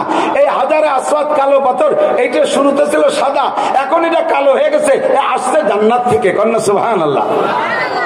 তো আদম আলাইহিস সালামকে বানানোর পরে আল্লাহ তাআলা আদমকে বললেন তোমার জান্নাতের ভিতরে কোনো কাজ নাই, কাম নাই, একটাই মাত্র কাজ, সিরু ফিহা ওয়াকুলু মা তাশতাহু, দুইজনে ঘুরবা ফিরবা, এর ভিতরে ঘোরো আর খাও, কোনো কাম কাজ কিচ্ছু নাই, একটা মাত্র কাজ, এই পাথরটা খুব দামি পাথর, এর ভিতরে আমার একটা আমানত আছে, এটাকে সংরক্ষণ করবা। তুমি এটা হাতে হাতে রাখো। ছোট্ট পাথর, আদম আলাইহিস সালাম এটাকে হাতে নিয়ে ঘুরে উঠা বসা করে, চলতে ফিরতে কাছে রাখতে রাখতে পাথরের সাথে এমন একটা বন্ধুত্বতা হয়ে গেছে, যখন হঠাৎ করে আদম আলাইহিস সালামকে জান্নাত থেকে বেরিয়ে আসার হুকুম হলো, তখন আল্লাহ পাকের কাছে আদম আলাইহিস সালাম প্রস্তাব রাখলেন, আল্লাহ জান্নাত থেকে তো চলেই যাব, এর একটা স্মৃতি, এখান থেকে কিছু কি সাথে নেওয়ার মতো অনুমতি হবে? আল্লাহ কাছে যদ্দুর নীতি করো নেও, কোনো বাধা নাই। তো আদম আলাইহিস সালাম যা যা আনার তা আনলেন। এর ফাঁকে বলতেছে, আল্লাহ পাথর খান নিয়ে যাই। আল্লাহ হ্যাঁ নাও, কোনো সমস্যা নেই। এখন যেই পাথরের একদিন টেনিস বলের মতো খেলনার মতো নাড়াচাড়া হাতে নাচাই নিয়ে বেড়াইছে, আজকে সেই পাথর জান্নাতের জমিন থেকে আদম আলাইহিস সালাম 2 হাতে চাইনি উঠতে পারে না, ওটাই না। এখন আদম আলাইহিস সালাম, আল্লাহ এই পাথরে তো ওজন হয়ে গেল কিভাবে, তো বুঝতে পারতেছি না, এ পাথর ওঠে না কে? আল্লাহ কয় পাথর ওঠে না কে? পাথর তো পাথর না, পাথর তো ফেরেশতা। পাথর কয়, আল্লাহ তোমার আদমের সমস্যার সমাধানের জন্য বেরিয়ে যাচ্ছে, আমি কি সমস্যা করলাম, আমি কি অন্যায় করলাম যে আমি জান্নাত থেকে বেরিয়ে যাব? আল্লাহ পাক বললেন, তুমি কোনো অন্যায়ের কারণে বেরিয়ে যাচ্ছ তা না, আমার আদম তোমার ওই বন্ধু বানায় নিয়েছে, সে সাথে করে নিতে চায়। 1 2 নম্বরে তোমার বডি কোয়ালিটি যেমন আমার দুনিয়ায় আদম সন্তানের সিনার ভিতরে বাম দুধের 2 আঙ্গুল নিচে, আলা ইন্না ফিল জাসাদি লামুদগা ইযা সালুহাত সালুহাল জাসাদু কুল্লুহু ওয়া ইযা ফাসাদাত ফাসাদাল জাসাদু কুল্লুহু আলা ওয়া হিয়াল কলব। আমার বান্দা আদম সন্তানের ভিতরে প্রত্যেকের বাম দুধের 2 আঙ্গুল নিচে সিনার ভিতরে তোমার বডি কোয়ালিটি যেমন এইরকম একটা পাথর সৃষ্টিগত ভাবে আমি ভিতরে সেট করে দেব। এই পাথরটা তার সিনার ভিতরে, ওইটার নাম হবে কলব। আরবিতে কি বলে? কলব। ইংরেজিতে হার্ট, বাংলায় হৃৎপিণ্ড। এই কলবটা ভিতরে থাকবে, ওইটা তুমি যেমন সাদা, তার সিনার ভিতরে ওই পাথরটা যেমন সাদা থাকবে, একেবারে নিট অ্যান্ড ক্লিন, পরিষ্কার পরিচ্ছন্ন। বান্দা যখন দুনিয়ায় যাবে, একটা গুনাহ করবে, তার ওই দাগ কলবের পর একটা দাগ পড়বে, আর একটা গুনাহ করবে, আর একটা দাগ পড়বে। এমন করে গুনাহ করতে করতে সুদের গুনাহ, ঘুষের গুনাহ, মদের গুনাহ, গাঁজার গুনাহ, এবার গুনাহ, ফেন্সিডিলের গুনাহ, টোন মারা গুনাহ, মন মারা গুনাহ, মিথ্যে কথার গুনাহ, জিনার গুনাহ, হাজার হাজার গুনায় ওর ওই পাথরটা কালো মিচমিচে হয়ে যাবে। এবার তোমার দুনিয়ায় জায়গা হবে অন্য কোন জায়গা না, আমেরিকার হোয়াইট হাউস না, ভারতের সংসদ ভবন না, বাংলাদেশের সংসদ ভবন না, তোমার জায়গা হবে দুনিয়ায় যাইয়া কাবা ঘরের ভিতরে। আর আমার বান্দারা, এই গুনাহগার বান্দারা সারা দুনিয়া থেকে আমার সারা পৃথিবীতে থেকে এই গুনাহগার বান্দাগুলো যার যার এই কালো পাথরটা নিয়ে তোমার কাছে আসবে, আর তোমার গায়ে চুমু খাবে। চুমু খাওয়ার সঙ্গে সঙ্গে তার কলবের দাগগুলো তোমার গায়ে লাগিয়া তুমি একদিন কালো হয়ে যাবা, আর তোমার গায়ে স্পর্শ করার কারণে আমার বান্দার সিনের ভিতরের ওই কালো পাথরটা সাদা করে নিয়ে বেগুনা মাসুম হয়ে বাড়ির দিকে ফিরে যাবে। আমার বান্দার এই উপকারটুক হবে তুমি দুনিয়ায় গেলে। এখন বলো যাবা কিনা? আল্লাহ যদি আমার দ্বারা এত বড় খেদমত হয় তাহলে আমি যাব। তো আদম আলাইহিস সালাম সেই পাথর নিয়ে আসছেন, এরপরে পিছনে লম্বা কিচ্ছা। তো দোস্ত, আমাদেরকে মস্ক করাইছেন আল্লাহ পাক রব। কিসের মস্ক? রব। বলেন কি? রব কে? আল্লাহ কি? রব। রব কে? আল্লাহ কি? রব। এবার রব বোঝেন কারে কয়? রব তো বুঝতে হবে। আল্লাহ বলেন এই রবটা আমার ভালো লাগছে। রব কি? এদিক এদিক। রব হলেন এনি ম্যান এভরিবডি, শুধু মানুষ না, সমস্ত প্রাণীর যার যখন যা দরকার, বোঝে নাই? যার যখন যা দরকার, ব্যক্তি পার্থক্যে যাকে যেমন যা দরকার তাই পরিবেশন করতে পারেন যিনি, তিনি হতে পারে একমাত্র, ঠিক কিনা? মুরগির বাচ্চা ডিম ইত্যে বেরোইয়া 3 মাস দুধ খায় না খুদ খায়? মুরগির বাচ্চা ডিম ইত্যে বেরোয় কি খায়? দুধ খায় না 3 মাস, পরে খুদ ধরে, আগেই ঠিক না? মানুষের বাচ্চা জন্মের পরে মানুষেও যেমন রুটি খায়, গোশ খায়, ভাত খায়, ওর বাচ্চা যদি জন্মের পরে রুটি গোশ খাইতে পারে? শায়ের বলে তেফলেরা আগার না দিঘি বার যায় শীত, তেফলে মিসকিনরা আজানান মুর্দাগির, চার পারা কদরে তাকাত পারেনে বরজইফা কদরে হিম্মত কারনে, মুর্গা के अजबै जबीरू आये तो रोजी तलबाद आदमी ज़्यादा नदारद खेरा दुआ कलो तुमी। अल्लाहु আকবার। আরে মানুষের বাচ্চা জন্মের পরে 2 বছর পর্যন্ত দুধ খায়, ওর দুধের ব্যবস্থা আল্লাহ পাক রব্বুল আলামিন করে দিয়েছে। সব আব্বা মা ফিডার কিনতে পারবে না, সব আব্বা মা ডানো কিনতে পারবে না, সব আব্বা মা স্টারশিপ কিনতে পারবে না, আরে ফ্লাক্স ফিডারের ব্যবস্থা সবাই করতে পারবে না। জন্মসূত্রে আল্লাহ পাক প্রত্যেকটা মায়ের স্তনে 2টা ফ্লাক্স ফিডার দিয়ে দিয়েছে। কত সুন্দর পদ্ধতি, পরিমাণ মতো গরম, পরিমাণ মতো ঠান্ডা, পরিমাণ মতো মিষ্টি, পরিমাণ মতো পানি, পরিমাণ মতো লবণ, আরে পরিমাণ মতো গাঢ়, পরিমাণ মতো তরল, পরিমাণ মতো ভিটামিন, পরিমাণ মতো প্রোটিন, পরিমাণ মতো সবকিছু দিয়া সুন্দর করে দুধ পরিবেশন। এইটা দুনিয়ার কোন রাজা বাচ্চার দ্বারা সম্ভব না, এইটা দুনিয়ার কোন বিজ্ঞানীর দ্বারা সম্ভব না। এই সুন্দর পরিবেশন করতে পারে কে? একটা গাভীতে 20 কেজি দুধ হয়, আমি দেখেছি 20 কেজি দুধ গাভীর স্তন থেকে বের করতে তার 4টে বান। 4টে বানের মুখে কয়টা ছিদ্র? 4টে ছিদ্র। কতক্ষণ না গাই সম্পর্কে খবর নাই, আমি গাভী বলি, আমার জানা আছে গাভীর বানে 4টে ছিদ্র। 4টে ছিদ্র দিয়ে 20 কেজি দুধ বের হয়, তার মানে এক এক বান দিয়ে 5 কেজি করে দুধ বের হয়। 5 কেজি দুধ একটা ছিদ্র দিয়ে বের হয়। আর মায়ের স্তন থেকে বাচ্চাতে 1 পোয়া 1.5 পোয়া আধা কেজি দুধ পান করে। এই 1 পোয়া 1.5 পোয়া আধা কেজি দুধ বের করতে আল্লাহ পাক 2টে ছিদ্রের পর নির্ভর করেন নাই, 2টে ছিদ্র আল্লাহ রাখেন নাই। ওই দুধ বের করার জন্য 16 32টা ছিদ্র আল্লাহ ব্যবহার করেছে। কেন ব্যবহার করেছে? এই 16-32টা ছিদ্রের মুখে 32টা মেশিন আছে, 32 প্রকারের মেডিসিন আছে। মুখের ভিতরে 32টা দাঁত হবে, ওই 32 ছিদ্রের ভিতরে ছিদ্র দিয়া দাঁত দুধ আসবে মুখের ভিতরে। ওই মেশিনের ভিতরে ওখানে আল্লাহ মেডিসিন দিয়েছে। মুখের যে 32টা দাঁত, 32টা দাঁতের 32 রকম অনুভূতি, 32 রকম শক্তি। কথা বলেন ঠিক ঠিক না? সামনের দাঁতগুলো কাটার মেশিন, সামনের দাঁত দিয়ে কাটে না, আর ওই গুড়ার দিকের দাঁত হলো জাতা কল। সামনের দাঁত দিয়ে কুচকুচ হয়ে কাটা যায়, কিন্তু চাবানোর মজা কি পাওয়া যায়? পিছনে পাঠাই দিতে হবে ওই জাতা কল দিয়ে শেষ। এর জন্য নামও রাখছে সর্বন্ধন্ত, ঠিক না? ওই দাঁতের যাই শক্তি এই দাঁতের সেই শক্তি না, ওই দাঁতের যে অনুভূতি সামনের দাঁতের এই অনুভূতি না। রব্বুল আলামিন আমার রব কত সুন্দর সিস্টেম করেছে। এই 32টা দাঁতের শক্তি 32টা ছিদ্রের ভিতরে রেখেছে। তাই মায়ের স্তন থেকে যারা দুধ পান করে নিয়মিত 2 বছর যারা পান করে, তাদের দাঁত শক্ত হয়, তাদের চক্ষু ভালো হয়, তাদের মেধা ভালো হয়, তাদের হার্ট ভালো হয়, তাদের বাল্ব ভালো হয়, তাদের লাংস ভালো হয়, তাদের পিত্ত ভালো হয়, তাদের পাকস্থলী ভালো হয়। পাক্কা 2টা বছর 2.5 বছর যদি মায়ের দুধ পান করে, আল্লাহর রহমতে গলার কণ্ঠ ভালো হয়, গলায় আওয়াজ বেশি হয়। ইদানিং কালে দেখেন, আমার সত্যি কথা কথা, মুরব্বীরা একটু সাক্ষী দেন, এমন তো হবে না, তা মাইক হয়ে গেছে সব জায়গা। মুরব্বীরা বলেন, আজ থেকে 40 বছর 50 বছর আগের মানুষ যারা আজান দিত মসজিদে, মাইক ছিল না, খালি মুখে আজান দিত, 1.5 মাইল দূর থেকে হুক করে শব্দ শোনা যেত, ঠিক না? আর এখন ভিডার খাওয়া পার্টি আজান দেয় না, কেন কেনায় কান দিয়ে টের পাওয়া যায় না, মাইকে দিলেও তো আওয়াজ হয় না। মায়ের খাইছো কোথায়? মায়ের দুধ খাও নাই, বিদেশি মার দুধ খাইছো বোতল ভরা। মায়ের খাইছো সে জায়গা। আগের মানুষ মায়ের দুধ খাইছে 70 80 90 বছর পর্যন্ত বিনা চশমাই কোরআন শরীফ পড়ে, আছে না নাই? কতক্ষণ আছে। আর এখন তাও বিদেশি মার দুধ, ফ্রান্সের মার দুধ, ইটালি মার দুধ, অস্ট্রেলিয়া মার দুধ, ইন্ডিয়ান মার দুধ, আরে আরএফএল মার দুধ, এই সমস্ত মায়ের দুধ খাও, ওর ভিতরে কিছু নাই। খাওয়ার পরে 7 8 10 বছরে পোলা পানে চোখের পাওয়ার শেষ, 1200 পাওয়ারের চশমা দিলে পায়খানার দরজা খুঁজে পায় না, যে আনি সেন মাই দিতে।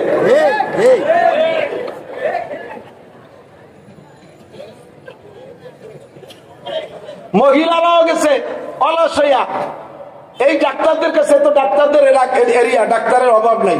আমি তো ডাক্তারি বিদ্যা পড়ি নাই, তবে আমি যা কিতাবে পড়ছি তা ডাক্তারি বিদ্যার সাথে মিশবে। কারণ আমি যার কিতাব পড়ছি সে সারা পৃথিবীর শ্রেষ্ঠ ডাক্তার বিশ্বনবী মুহাম্মদ রাসূলুল্লাহ সাল্লাল্লাহু আলাইহি ওয়াসাল্লাম। কথা বলেন ঠিক ঠিক না? আজ থেকে 30 বছর আগে পৃথিবীতে থাকুক আর না থাকুক, কমপক্ষে বাংলাদেশে 30-35 বছর আগে ব্রেস্ট ক্যান্সার রোগী পাওয়া যেত না। ব্রেস্ট ক্যান্সার, স্তনপতন রোগীর নামই শুনি নাই ব্রেস্ট ক্যান্সার। ইদানিং হাজার হাজার ব্রেস্ট ক্যান্সার রোগী আসে থেকে মেয়েদের বাচ্চা ডেলিভারির পরে আল্লাহ তাআলা তার স্তনের ভিতরে ওই বাচ্চাটা মেহমান, তার মেহমানদারি আল্লাহ মায়ের স্তনে পাঠিয়ে দিয়েছে গাঢ় গাঢ় দুধ, ওই দুধের নাম শাল দুধ, ওই দুধের ভিতরে তার সব রোগের চিকিৎসা রয়েছে, ওই দুধের ভিতরে তার বহু কিছু রয়েছে। এখন মারা বাচ্চা পেটে আসার সাথে সাথেই আগের থেকে ফিডার বালতি বলতি কিনা সারা বাচ্চারে দুধ খাইতে দেবে না, শরীর ঢিলা ঢালা হয়ে যাবে, সে ইয়াং থাকবে না, বয়সী দেখা যাবে, এই জন্য শরীর ঠিক রাখার জন্য বাচ্চারে দুধ খাইতে দেবে না। এবার এই গাঢ় দুধ তার স্তনের মধ্যে, আমি ভালো বিজ্ঞ মুসলিম ইমানদার ডাক্তারের এই অভিমত আমি তার থেকে শুনেছি, পড়েছি, আমি দেখেছি। উনি বলেন এই ব্রেস্ট ক্যান্সারের কারণ হলো এই স্তনের ভিতরে যে দুধটা গাঢ় দুধ শাল দুধ, এইটা যদি বাচ্চাকে না খাওয়ায় এইটা স্তনের মধ্যে থাইকা ধীরে ধীরে ধীরে ধীরে আরো গাঢ় হয়, আরো গাঢ় হয়, এরপরে সেটা রোগে পরিণত হয়, ওইটা গাঢ় হয়ে পুজ হয়ে যায়, এরপরে সেটা স্তন ক্যান্সারে পরিণত হয়।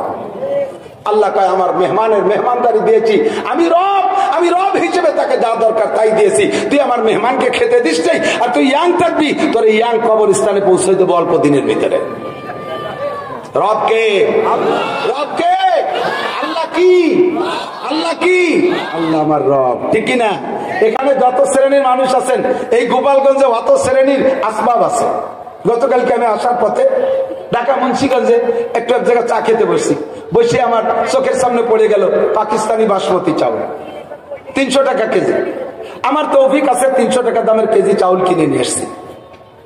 আর একটা লোক সারাদিন ধরে ভ্যান চালাইয়া 300 টাকা কামাই হচ্ছে, ও কি বাসমতি চাউল কিনার সাহস করবে?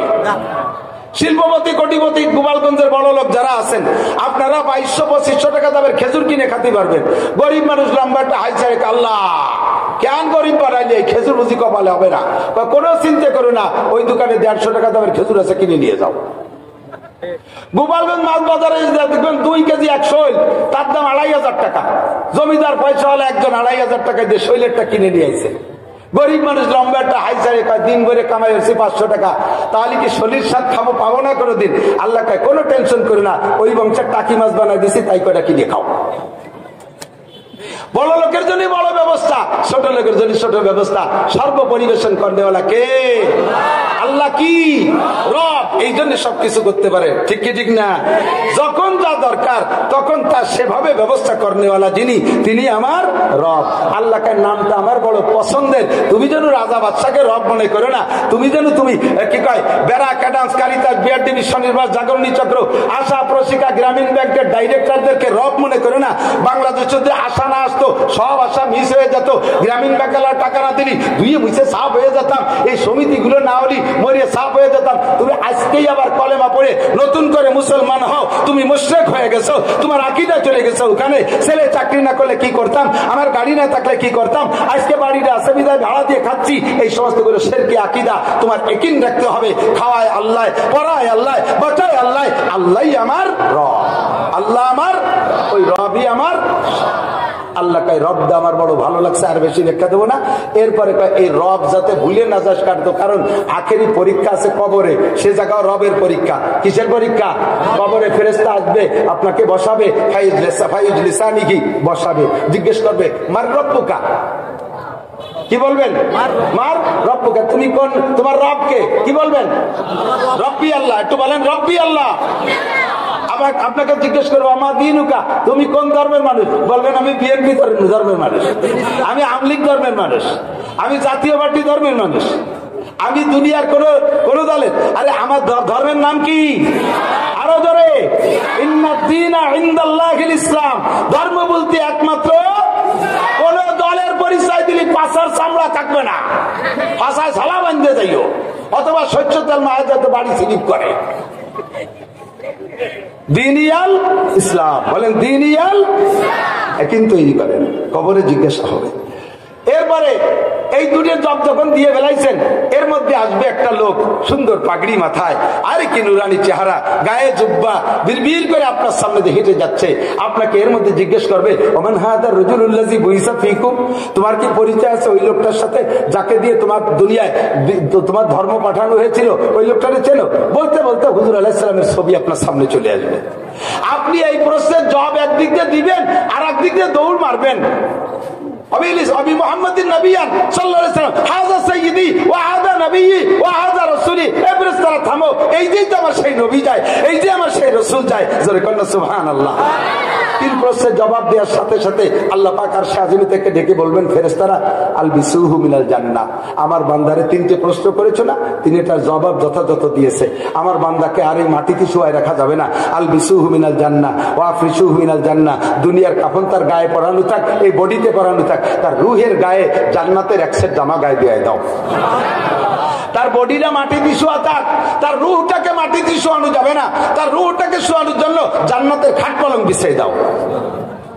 3 নম্বর, আফতাহুলাহু বামানিনাল জান্নাহ। জান্নাতে যাবে হাসরের মাঠ কায়েমের পরে, হিসাব নিকাশের পরে। এর আগের এই লম্বা টাইমটা কি করবে?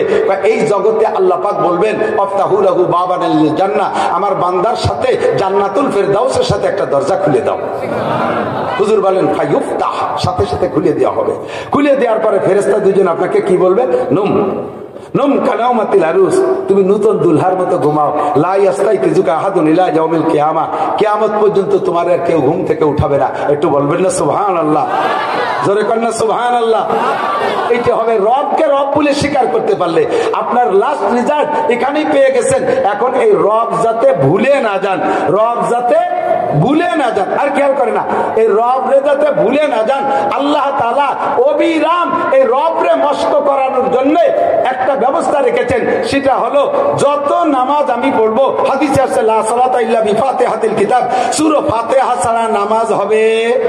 জোরে বলেন হবে। আর সূরা ফাতিহার প্রথমে একটা পড়বেন আলহামদুলিল্লাহি রাব্বিল আলামিন। আলহামদুলিল্লাহি, এ জায়গায় রব, প্রশংসা কার? কেন? তিনি রব্বুল আলামিন, এজন্য সে প্রশংসা পাবে। ঠিক কি ঠিক না? আল্লাহ কয় রব আমার পছন্দনীয় নাম, ওখানে মস্ক করা দিছি, কবরে পরীক্ষা হবে, তুই যাতে ভুলে না যাস, এজন্য তোর স্মরণ রাখার জন্য আমি আল্লাহ তাআলা ব্যবস্থা রেখেছি। তুই রবের মস্ক করবি। বলেন আলহামদুলিল্লাহ,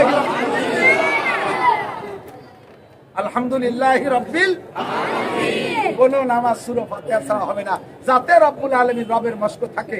এজন্য আল্লাহ তাআলা সূরা ফাতিহা আমাদের জন্য ওয়াজিব করে দিয়েছেন। আমাদের একটু জিকির করি, ফাঁকে ফাঁকে যা চলে যা দরকার সব চলে যাবে না।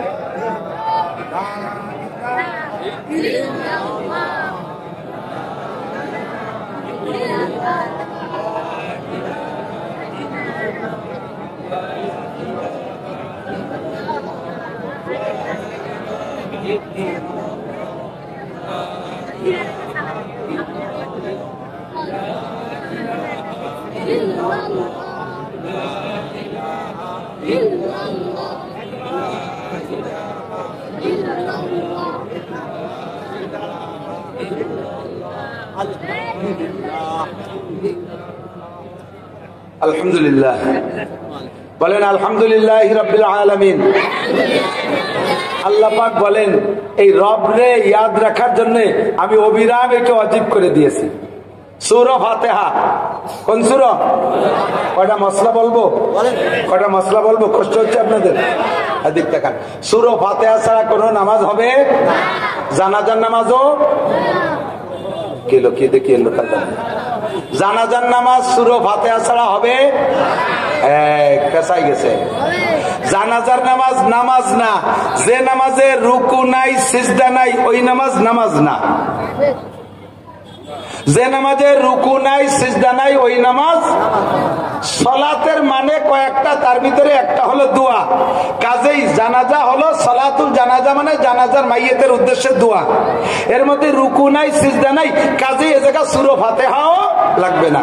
সূরা ফাতিহা লাগবে, জানাজায় সূরা ফাতিহা নাই।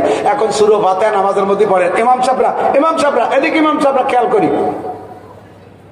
বড় মসজিদের ইমাম সাহেবের ভাষা রেখে তো বলতে ভয় লাগে, তারপরও সব জায়গায় আছে।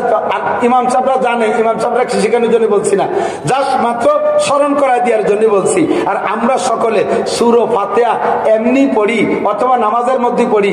পড়ার সিস্টেমটা কি জানেন? 7টা আয়াতকে শ্বাস নিঃশ্বাসে 7 নিঃশ্বাসে পড়বেন। এক নিঃশ্বাসে গড়গড় করে পড়ে ওলা দলিন করে ছেড়ে দেবেন না। কারণ সূরা, আমার মা বোনরা লক্ষ্য করবেন, সূরা ফাতিহার এক একটা করে আয়াত পড়েন, আর আয়াতের পরে আল্লাহ তাআলা একটা জবাব দেয়। আপনি যখন পড়েন আলহামদুলিল্লাহি রাব্বিল আলামিন, আল্লাহ পাক বলে হামিদানি আব্দি, বড় খুশি হইয়া আপনি যখন বলেন আলহামদুলিল্লাহি রাব্বিল আলামিন, আল্লাহ আমি প্রশংসা করি ওই আল্লাহ যে আল্লাহ রাব্বুল আলামিন, বলার সাথে সাথে আল্লাহ তাআলা জবাব দেয় হামিদানি আব্দি, চমৎকার, আমার বান্দা আমাকে উপযুক্ত প্রশংসা করেছে। বলেন সুবহানাল্লাহ। এরপরে বলবেন আর রহমানির রহিম, বলার সাথে সাথে আল্লাহ বলবে আত্রা আলাইয়া আব্দি, উপযুক্ত প্রশংসা করেছে আমার বান্দা আমার জন্য। মালিক ইয়াউমিদ্দিন, বলার সাথে সাথে আল্লাহ বলে সাদাকা আব্দি, থ্যাংক ইউ, তুমি সত্য কথা বলেছো। বিচার দিনের মালিক কে? জোর হলো না কে? দুনিয়ার কোন রাজা বাদশাহ, বাংলাদেশ হাইকোর্টের বিচারপতি, সুপ্রিম কোর্টের প্রধান বিচারপতি, বিশ্ব কোন বিচারপতি, বিচার দিনের মালিক কে? বলার সাথে সাথে আল্লাহ কয় সাদাকা আব্দি, আমার বান্দা সত্য কথা বলেছে। তিনটে কথা বলার পরে আপনি বলবেন ইয়াকা না'বুদু ওয়া ইয়াকা নাস্তাঈন, তোমারই ইবাদত করি, তোমারই কাছে সাহায্য চাই। সাহায্য কার কাছে ভাই? কার কাছে? সাহায্যের কোনো নাম বলি নাই। আমার কি কি লাগবে আমি জানি না, আমার যা লাগবে আমার জানে কে?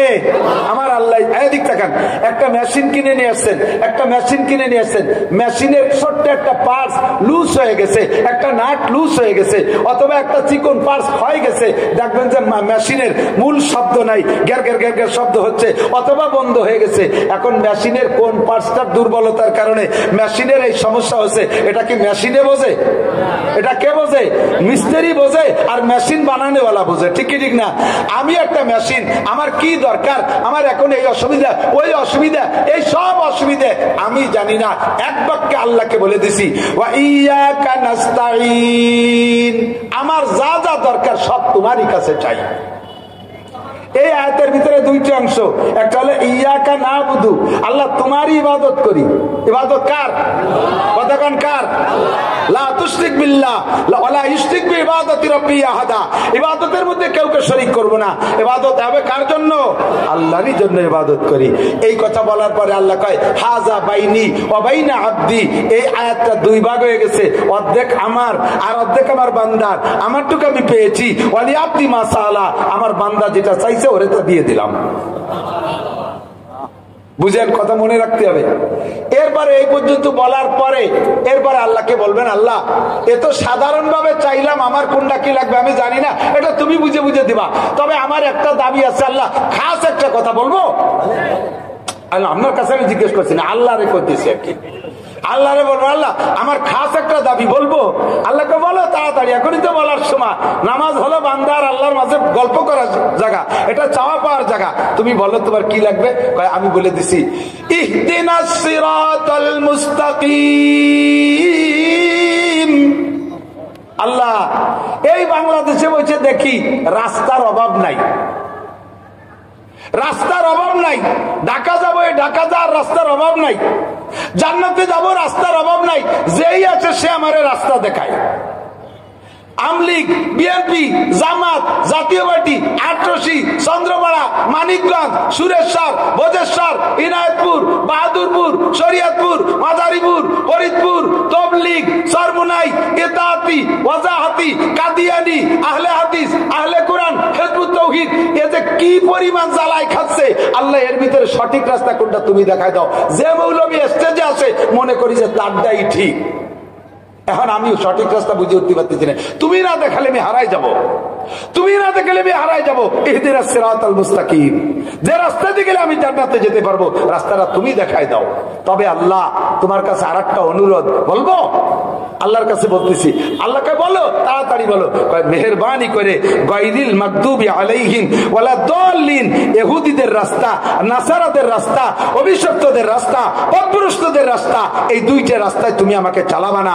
ইহুদিদের অনুসরণ জন্য আমি না করি, নাসারাদের অনুসরণ জন্য না করি। এই কথাগুলো বলার পরে আল্লাহ কয় ওয়ালি আব্দি মা সাআলা, তুমি যা চেয়েছো সব তোমাকে দিয়ে দিলাম। এবার এই জায়গায় একটু কথা শুনে নেন। আপনি দোয়া করছেন আল্লাহর কাছে, আল্লাহ ইহুদ নাসারাদের রাস্তায় যেন আমি না চলি। আল্লাহ আপনার দোয়াটা কবুল করলেন, অথচ আপনি হেঁটে দেখেন, আপনি ইহুদিদের রাস্তায় চলতেছেন। ইহুদি দাড়ি কাটে, আপনিও দাড়ি কাটেন। ইহুদি প্যান্ট পরে, আপনিও প্যান্ট পরেন। ইহুদি মোজ বড় রাখে, আপনিও মোজ বড় রাখেন। মুসলমানরা মন্দিরে যায়, আপনিও মন্দিরে যান। হিন্দুরা দুর্গা পূজায় যায়, আপনিও দুর্গা পূজায় যান। দোয়া করছেন আল্লাহ ওদের রাস্তায় চালাইও না, আল্লাহ দোয়া কবুল করে নিলেন, অথচ আপনি ইচ্ছাকৃত ভাবে সেই সমস্ত রাস্তায় চলতেছেন। কাজেই আপনি বুঝে নেন, এই যে দোয়াটা করছেন আল্লাহর কাছে, এটা আপনি অন্তর থেকে করেন নাই, এটা আপনি মুখে ভাষা ভাষা দোয়া করছেন।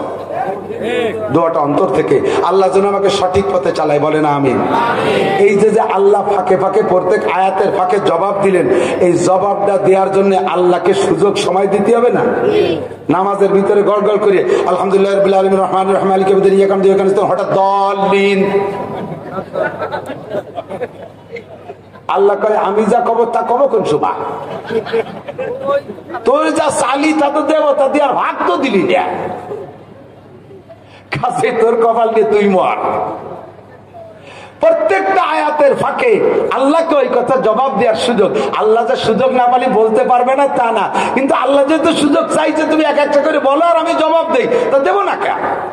কাজেই এখন থেকে সূরা ফাতিহা পড়ার মাসআলা আমি এভাবেই জেনে নেব যে আস্তে পড়ি আর জোরে পড়ি, প্রত্যেকটা আয়াতের পরে বলবো, এক একটা আয়াত পড়ে আমি ছেড়ে দেবো, আল্লাহ তাআলা যেন আমার ওই জবাবটা দিয়ে দেয়, বলেন আমিন।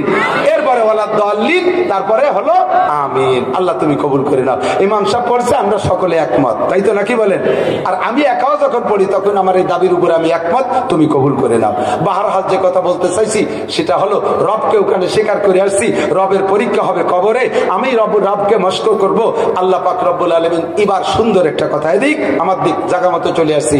আল্লাহ পাক বলেন, ইন্নাল্লাযীনা ক্বালু রাব্বুনাল্লাহ, যারা বলবে রব আমার আল্লাহ, রব আমার, সুম্মাস্তাকামু, এদিক সুম্মাস্তাকামু, আল্লাহকে রব বলে স্বীকার করে অটল থাকবে। ইহুদিদের ধাক্কায়, নাসারাদের ধাক্কায়, খ্রিস্টানের ধাক্কায়, রাজনৈতিক ধাক্কায়, দলের ধাক্কায়, কোন নেতার ধাক্কায় আমি আল্লাহকে রব বলা থেকে এক সেকেন্ডের জন্য পা পিছলে যেতে রাজি। জোরে বলেন রাজি। আল্লাহ কয় এই কথার পর অটল থেকে তুই যদি মৃত্যু শয্যা পর্যন্ত আসতে পারিস, সুম্মাস্তাকামু, এ কথার পর অটল থেকে মৃত্যু শয্যায় আসতে পারিস, বান্দা আমার পুরস্কার এখন থেকে খেলা শুরু হবে। তাতানাজ্জালু আলাইহিমুল মালাইকা, তোমার জানটাকে রিসিভ করার জন্য, ইস্তেকবাল করার জন্য, অভ্যর্থনা জানানোর জন্য আজরাইলের সাথে আমার জান্নাত থেকে 500 ফেরেশতা তোমার কাছে যাবে। 500 ফেরেশতা যাবে তোমার জানটা রিসিভ করার জন্য। আজরাইল আলাইহিস সালাম আইসা আপনার জান নিতে যাবে, আর ওই 500 ফেরেশতা পাশ দিয়ে ঘিরাও করে বসবে। ওই আপনি তো যখন আজরাইলকে এক নজর দেখবেন না, তখন আপনার ভিতর কিন্তু বিশাল একটা ভয় এসে যাবে। আজরাইল জান নেবেন, দেখে একটা ভয় এসে যাবে। তখন এই ফেরেশতারা আপনাকে অভয় দিয়ে বলবে, আল্লাহ তাখাবু, আল্লাহ তাখাবু, কোনো ভয় নাই, কোনো ভয় নাই। এই 500 ফেরেশতা আপনাকে অভয় দেবে, সাহস দেবে, আল্লাহ তাখাবু, কোনো ভয় নেই। 2 নম্বরে বলবে, ওয়ালা তাহজানু, তুমি মরার সময় টেনশন করতেছো, আমার এই মার্কেটের কি হবে, আমার এই ব্যবসা বাণিজ্য কি হবে, ছেলেটারে বিয়ে দিয়ে যেতে পারলাম না, লাস্টের মেয়েটা বিয়ে দিয়ে যেতে পারলাম না, যুবতী বউ তুই চলে গেলাম, এরপরে ব্যবসা বাণিজ্য কি হবে, কি ইন্ডাস্ট্রিজের কি হবে, সামনে নির্বাচনে ওটা দিলাম গুটি খানিক, তা তো কোনো ফলাফল আলো না, কি হবে রে, এই বলে যে তোমার ভিতরে টেনশন হয়েছে, ফেরেশতারা কয় বলা তাহজানু, ওই চিন্তার লাভ নাই, 3 পৃষ্ঠা পাঠ জাগ হয়ে গেছে, তা বাঁচতে পারলাম না, কি হবে না। আল্লাহ কয় বলা তাহজানু, ফেরেশতারা বলে তুমি টেনশন করো না, টেনশন করো না। আর খাস একদল ফেরেশতা আপনার কাছে গিয়ে একেবারে চোখের সামনে একটা প্লেকার্ড দেখাবে, ওর ভিতরে আপনি যে জান্নাতে যাবেন ওই জান্নাতের সব নাজ ও নিয়ামত ওই প্লেকার্ডের ভিতরে অঙ্কিত থাকবে। চোখের সামনে নিয়ে দেখায়, বলবে ওয়াবশিরু বিল জান্নাতিল্লাতী কুনতুম তুআদুন। এই মৌলানা নাসির সাহেব জান্নাতের প্রলোভন দিয়েছিল, মনে আছে? আব্দুল হামিদ সাহেব প্রত্যেক জুমার দিন বেহেশতের কথা কত মনে পড়ে বুড়ো? হ্যাঁ, এই যে সেই বেহেশতে, তুমি এই বেহেশতে যাবা। বলেন না সুবহানাল্লাহ। এই বেসতে যাবা, হুররা কাছে কাছে চলে, ওই সময় দেখতেছে হুর চলে আসছে, গেলমান কাছে চলে আসছে, জান্নাতের গাছের গুড়া উপর দিক, মাথা নিচের দিক, ফলে কোনো খুশা নাই। এই গুলো ওই সময় মরার চিনতে থাকবে না, ওই জান্নাত দেখে এর মধ্যে টুকায়, এরকম ধরতে যায়। দেখবেন ভালো ইমানদার মানুষের মরণ যদি দেখে থাকেন, একেবারে শেষ মুহূর্তে যাইয়া তখন এরকম করে। কিভাবে মরা শুরু হয়? কিন্তু পাত থেকে বৃদ্ধা আঙ্গুল, বুড়ো আঙ্গুল, পাটা নড়তো, এখন নড়ে না, সবাই তাকায় রয়েছে, পা নড়ে, এখন হঠাৎ পা নড়ে না, তখন সবাই বুঝে ফেলাইছে কাজ হয়ে গেছে, মরা শুরু হয়েছে। কিছুক্ষণ হাঁটুর এই জায়গা একটু নড়ে, আড্ডা এই জায়গা একটু নড়ে, এরপরে হঠাৎ করে হাঁটু নড়াও বন্ধ হয়ে গেছে, জান উপরে চলে আসতেছে। এরপরে মাজার এখানেও তলপেটে হাত দিয়েছে, নড়ে। কিছুক্ষণ পরে এ জায়গাও নড়াচড়া বন্ধ হয়ে গেছে, শুধু পরানটা কাঁপে, ও পাশে মরে গেছে। হঠাৎ করে পরানো বন্ধ হয়ে গেছে, এই হলকুমের এই জায়গা একটু তিত্তির করে কাঁপতেছে। এই সময় লোকটারে দেখবেন এরকম করে, এরকম করে, এরকম করে। এরকম করার কি মানে জানেন? ওই জান্নাত দেখতেছে হাতের মাথায়, উনি ধরতে যায়, হুর ধরবে, গেলমান ধরবে, ফল ধরবে, আমরা মনে করি অন্য কিছু, উনি জান্নাত দেখে ফেলাইছে, এরকম করে। হঠাৎ করে এই জান্নাতের ধান্দার মধ্যে রয়েছে, এটা ধরে উড়া ধরে, এর ফাঁকতে কোন ফাঁকে আজরাইল জান বের করে নিয়ে গেছে, বুড়ো তা টেরও পাই নাই, অনায়াসে জানটা বেরোয়। এভাবে মুখের কাছে হাত আনছে, জানটা বেরোয় আসছে। জান যখন বেরোয় আসছে, এবার মাথার কাছে একটা সবুজ কাপড়, ওর ভিতরে আজরাইল হাতটা ঝাড়া দেবে, হাতটা পাতলা হয়ে যাবে, এবার ওই 500 ফেরেশতা এই জানটা নিয়ে যাবে। তো ওই সময় জানটা, জানকে, রূহকে বলে, তোমার কোনো ভয় নাই, তোমার কোনো টেনশন নাই, তুমি সব ফেলে একা চলে যাচ্ছ? না না না, নাহনু আউলিয়াউকুম ফিল হায়াতিদ দুনিয়া ওয়া ফিল আখিরাহ, আমরা এই 500 তোমার দুনিয়ার বন্ধু ছিলাম, মরার পরেও জান্নাতে যাওয়া পর্যন্ত আমরা তোমার সাথে থাকবো, আমরা তোমার সাথে থাকবো। বলেন সুবহানাল্লাহ। এরপরে কয় ওয়ালাকুম ফিহা মা তাশতাহি আনফুসুকুম ওয়ালাকুম ফিহা মা তাদাউন। বেহেশতে যাওয়ার পরে মুখে যা বলবা তাও পাবা, মনে যা ভাববা তাও পাবা। এই বিবরণ দিতে আমার 3-4 ঘন্টা লাগবে। এরপরে লাস্টে একটা পুরস্কার, সেইটা বলে আমি শেষ করে দেব। সেটা হলো, দিকে দিকে দিক, আল্লাহ পাক বলেন নুজুলাম মিন গফুরির রহিম। কোন কথার পর বলেন তো? আল্লাহকে রব বলে স্বীকার করেছেন, বলেন আল্লাহকে রব বলে। রবকে এই কথা অটাল থেকে মরণটা যদি এমন পান, আল্লাহ পাক বলেন কিয়ামতে জান্নাতের ভিতরে একটা পার্কে সমস্ত জান্নাতীদেরকে নিয়ে আল্লাহ পাক রব্বুল আলামিন একটা মাহফিল করবে।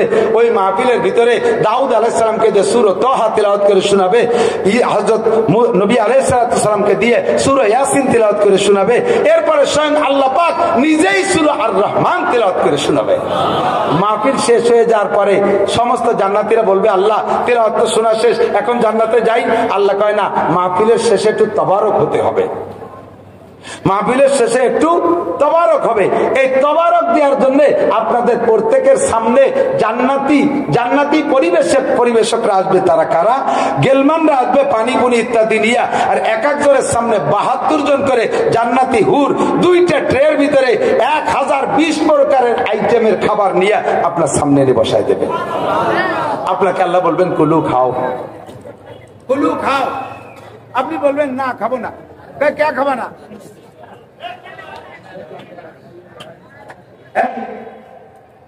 আপনি বলবেন না খাবো না, কে খাবো না? আমাকে কোট মসজিদের মাহফিলের দিন নাসির সাহেব বলে আসলো, এই আজকে খাবার বলে তুমি আজকে খাওয়াবা। এই যে ফেরেশতা বিটিরা দিয়ে গেল, মহিলারা দিয়ে গেল, তুমি না খাওয়ালে আমরা খাবো না। আল্লাহ কয় ঠিক আছে, মনে রাখছিস যখন এখনই হবে। জান্নাতের মাছের কলিজা ভুনা আর জান্নাতের রুটি দিয়ে নেলা বানায়, আমাকে গোপালগঞ্জে নেলা লুকমা বানাইয়া, নেলা বানাইয়া একই টাইমে সমস্ত জান্নাতের মুখে উঠে দেবে আল্লাহ। লুকমা মুখে নিয়ে না চাবাইয়া আওয়াজে বসে রয়েছে, খাতি গেলি যদি তোমার হাত সরাই নিয়ে যাও, সেই জন্য আগে তোমার হাত দেখে নেই, পরান করে পরে তারপরে খাবো। আল্লাহ কায় খা, এনেলা খা, পরে আমি এরপরে একটানা 500 বছর খাওয়াবো। যুবক, কে খাওয়াবে? জোর হলো না? আল্লাহ ওই মুখে খাওয়াবে যেই মুখ দিয়ে বিড়ির গন্ধ না আসে। আল্লাহ গালে তোমার নেলা দিতে গেছে, ভক্কাত করে গাজার গন্ধ বাড়াইছে, ভক্কাত করে আবার গন্ধ, ভেন্সিডিল, হিরোইনের গন্ধ। ফেরেশতাকে কয় থাপড়াই ওর গাল ভাঙে ফেলা।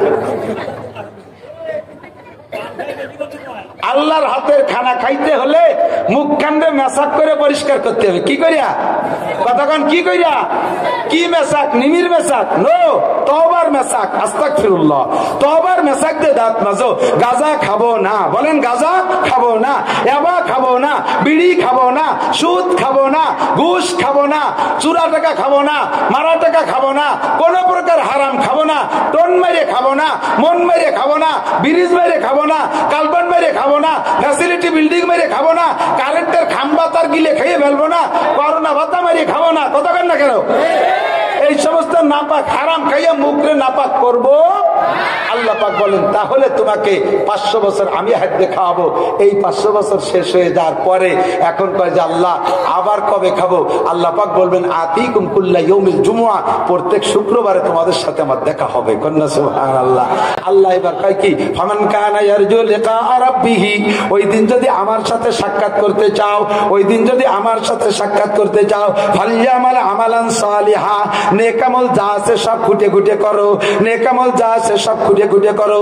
ওয়ালা ইউশরিক বিইবাদাতি রাব্বিহি আহাদা, আর কোন ইবাদত করার ব্যাপারে আল্লাহর সাথে কেউ শরীক করবে না। ইবাদত হবে কেমন? ওয়ামা উমিরু ইল্লা লিয়াবুদুল্লাহ মুখলিসিনা লাহুদ্দিন। নামাজ পড়বো কার জন্য? রোজা হবে কার জন্য? দান খয়রাত কার জন্য? আমাদের এখানে দান খয়রাত যদি আমি বলি, এই যে বিল্ডিং এর কাজ আছে গত বছর শুরু হয়ে দিয়ে গেছিলাম মাহফিলি, আল্লাহর রহমতে কয়তলা বলতে হয়েছে? 6 তলা ছাদ হয়ে গেছে। আরে আমি 6 মাস আগে 7 মাস আগে আমার মসজিদের কয়টা খুঁটি গাড়ছি, তা দাঁড়ায় রয়েছে, তার একটু ইট দিয়ে তার ছাদ দিতে পারতেছি না। এত মানুষ ভালোবাসে আমার মাদ্রাসা, একটা টাকা কেউ দেয় না, ভালো খালি মুহি মুহি বাসে। আর গতবার এই জায়গা হয়ে গেছে 6 তলা ছাদ হয়ে গেছে, বডিতে ইট বাকি রয়েছে, প্লাস্টার টাইলস বাকি রয়েছে। গোপালগঞ্জের মানুষ, রাজধানীর মানুষ, আমাদের দলীয় সরকার হেরে গেছে, তার কারণে তো আর আমরা দিন ধর্ম ছেড়ে দিতে পারি না। কথা বলেন পারি না? কি কথা বলেন? পারি না। আমাদের দিন ধর্ম আমরা চালাই নেব। এই বড় বিপদে আছে, এদিক তাকান। আমার গোপালগঞ্জের গ্রামে যারা থাকে তারা এখান থেকে খবরটা পৌঁছে দিয়ে, মহা বিপদে আছে আমরা গোপালগঞ্জের হুজুররা। বিপদ কি জানেন? বাড়ির দায়িত্বে সবই তো গোপালগঞ্জের সব আমলিক 95% ধরি, 95% থাকলে থাকতে পারে, দিতে দিক 95% আমলিক। আমার গোপালগঞ্জের বিলাইতিও যদি ডাকে, বিলাইতা তো তার শুনি ডাকে, বিলাইতি নেওয়া শোনা যায়, নৌকো নৌকো এরকম শোনা যায়। গোপালগঞ্জের বিলাইটাও নৌকো করে। এখন আমরা এই যে সরকারের ঝামেলার পরে আমরা গোপালগঞ্জের হুজুররা পড়ছে আলাদা ঝামেলায়, স্থানীয় পাবলিক কেউ আমাদেরকে বিশ্বাস করে না। সকলে মনে করে গোপালগঞ্জের হুজুররাও অন্য জায়গার হুজুরদের সাথে সরকার বিরোধী করে, কাজে আমাদের সবকিছু ব্রেক বন্ধ করে দিচ্ছে। আবার বাহিরে যদি যাই, বাহিরের লোকে মনে করে যে গোপালগঞ্জে কোনো নবী রসুল আসলে সে আমলিক ছাড়া করে না। সেদিন গেছি আমি বগুড়া মাহফিলি সোনাতলা, যাইয়ে দেখি আমার নামের নিচে গোপালগঞ্জ লেখা ছিল, ওইটা ফুলুর দিয়ে মুছে দিছে, গোপালগঞ্জ মুছে দিছে। খুব কষ্ট পাইলাম। দোস্ত, আল্লাহ পাক রব্বুল আলামিন ধর্মীয় প্রতিষ্ঠান বাঁচায় রাখবে, আমরা সাথে থাকবো। রাজি আছি না ইনশাআল্লাহ? এই যা কিছু করব নামের জন্য 100 বস্তা সিমেন্ট দিয়ে যদি মারহাবা না কয় তাহলে আর কোনোদিন দেব না, এরকম নাকি স্বভাব? মাদ্রাসায় কিছু দিলে এর থেকে আমি নামের জন্য যদি আমার প্রশংসা করুক, আমার নামটা মাইকি বলুক, ইত্যাদি করুক, এরকম লোক করাটাই হলো শিরিক ফিল ইবাদত। আমি যাহা করব মাদ্রাসা মসজিদ ধর্মের কাজ সবগুলো হবে কার জন্য? আল্লাহ কয় তাহলে আমার সাথে দেখা হবে। এই মাদ্রাসার এই বিল্ডিংটা এভাবে থেকে যাবে। গোপালগঞ্জের এত পয়সাওয়ালারা, ব্যবসায়ী আছেন, বাণিজ্যিক আছেন, চাকরিজীবী আছেন, সকলে সম্মিলিত ভাবে যার যার নিজস্ব এক একটা বাড়ি করছেন, 5 তলা 7 তলা, কত বড় বড় বিল্ডিং করছেন। আর আমরা সবাই মিলে যদি মাদ্রাসার এই বিল্ডিংটার বাকি কাজে হাত দেই, ইনশাআল্লাহ 2 মাসের ভিতরে কাজ কমপ্লিট করা সম্ভব। কথা বলেন ঠিক ঠিক না? এই কাজের জন্য লাগবে ইট লাগবে, সিমেন্ট লাগবে, বালু লাগবে, টাইলস লাগবে। মোহাব্বতের সাথে কোন এক আল্লাহর বান্দা কি বলবেন, ইনশাআল্লাহ আল্লাহ আমাকে যা দিয়েছে আমি ইখলাসের সাথে জান্নাতের আশায় 100 বস্তা সিমেন্ট এই মাদ্রাসার বিল্ডিং এর জন্য দেব। 100 বস্তা সিমেন্ট, তার জন্য প্রাণ খুলে দোয়া। যেই লোকটা এই মুহূর্তে হাঁটা দেবে, বসবে যে ওই লোকটা ইসরাইল আর নেতানিয়াহু দলের লোক। একান্ত পেশাবাসী এক আঙ্গুল দেখাবেন, আমি বসবো 100 বস্তা সিমেন্ট। 100 বস্তা সিমেন্ট দিয়ে আপনি পেশাব করার মধ্যে শুয়ে থাকবেন, আপনার এটা ইউজ হবো না। মোহাব্বতের সাথে আব্বা আমার রূহের মাগফিরাত, নিজের পরকালে সদকায়ে জারিয়ার জন্য এ ঘরের ভিতরে যতদিন কোরআনে কারীমের তেলাওয়াত হবে, হাদিসের তেলাওয়াত হবে, আল্লাহর কসম আপনি কবরে শুয়ে শুয়ে পাবেন। মোহাব্বতের সাথে একজন পয়সাওয়ালা বা হিম্মত বলে ফেলবেন আমি 100 বস্তা সিমেন্ট দেবো। ও পয়সাওয়ালারা কত টাকা কত ভাবে কামাই করছেন, সব টাকার হিসাবও নাই, কত টাকা চলে গেছে, সামনে যা কামাই করবেন তাও থাকবে না। একজন মানুষ মোহাব্বতের সাথে হিম্মতের সাথে বলবেন আলাইসা মিনকুম রজুলুর রশিদ, 100 বস্তা সিমেন্ট দেনেওয়ালা। আমি গোপালগঞ্জের ভিতরে সর্বপ্রথম 100 বস্তার নিচে বলতে লজ্জা পাচ্ছি। বহুত জায়গা দেখে আসছে, এসে বেশি বেশি কালেকশন হয়। আমি গত রাত্রে একটা মাহফিল করে এসেছি ঢাকা মুন্সিগঞ্জ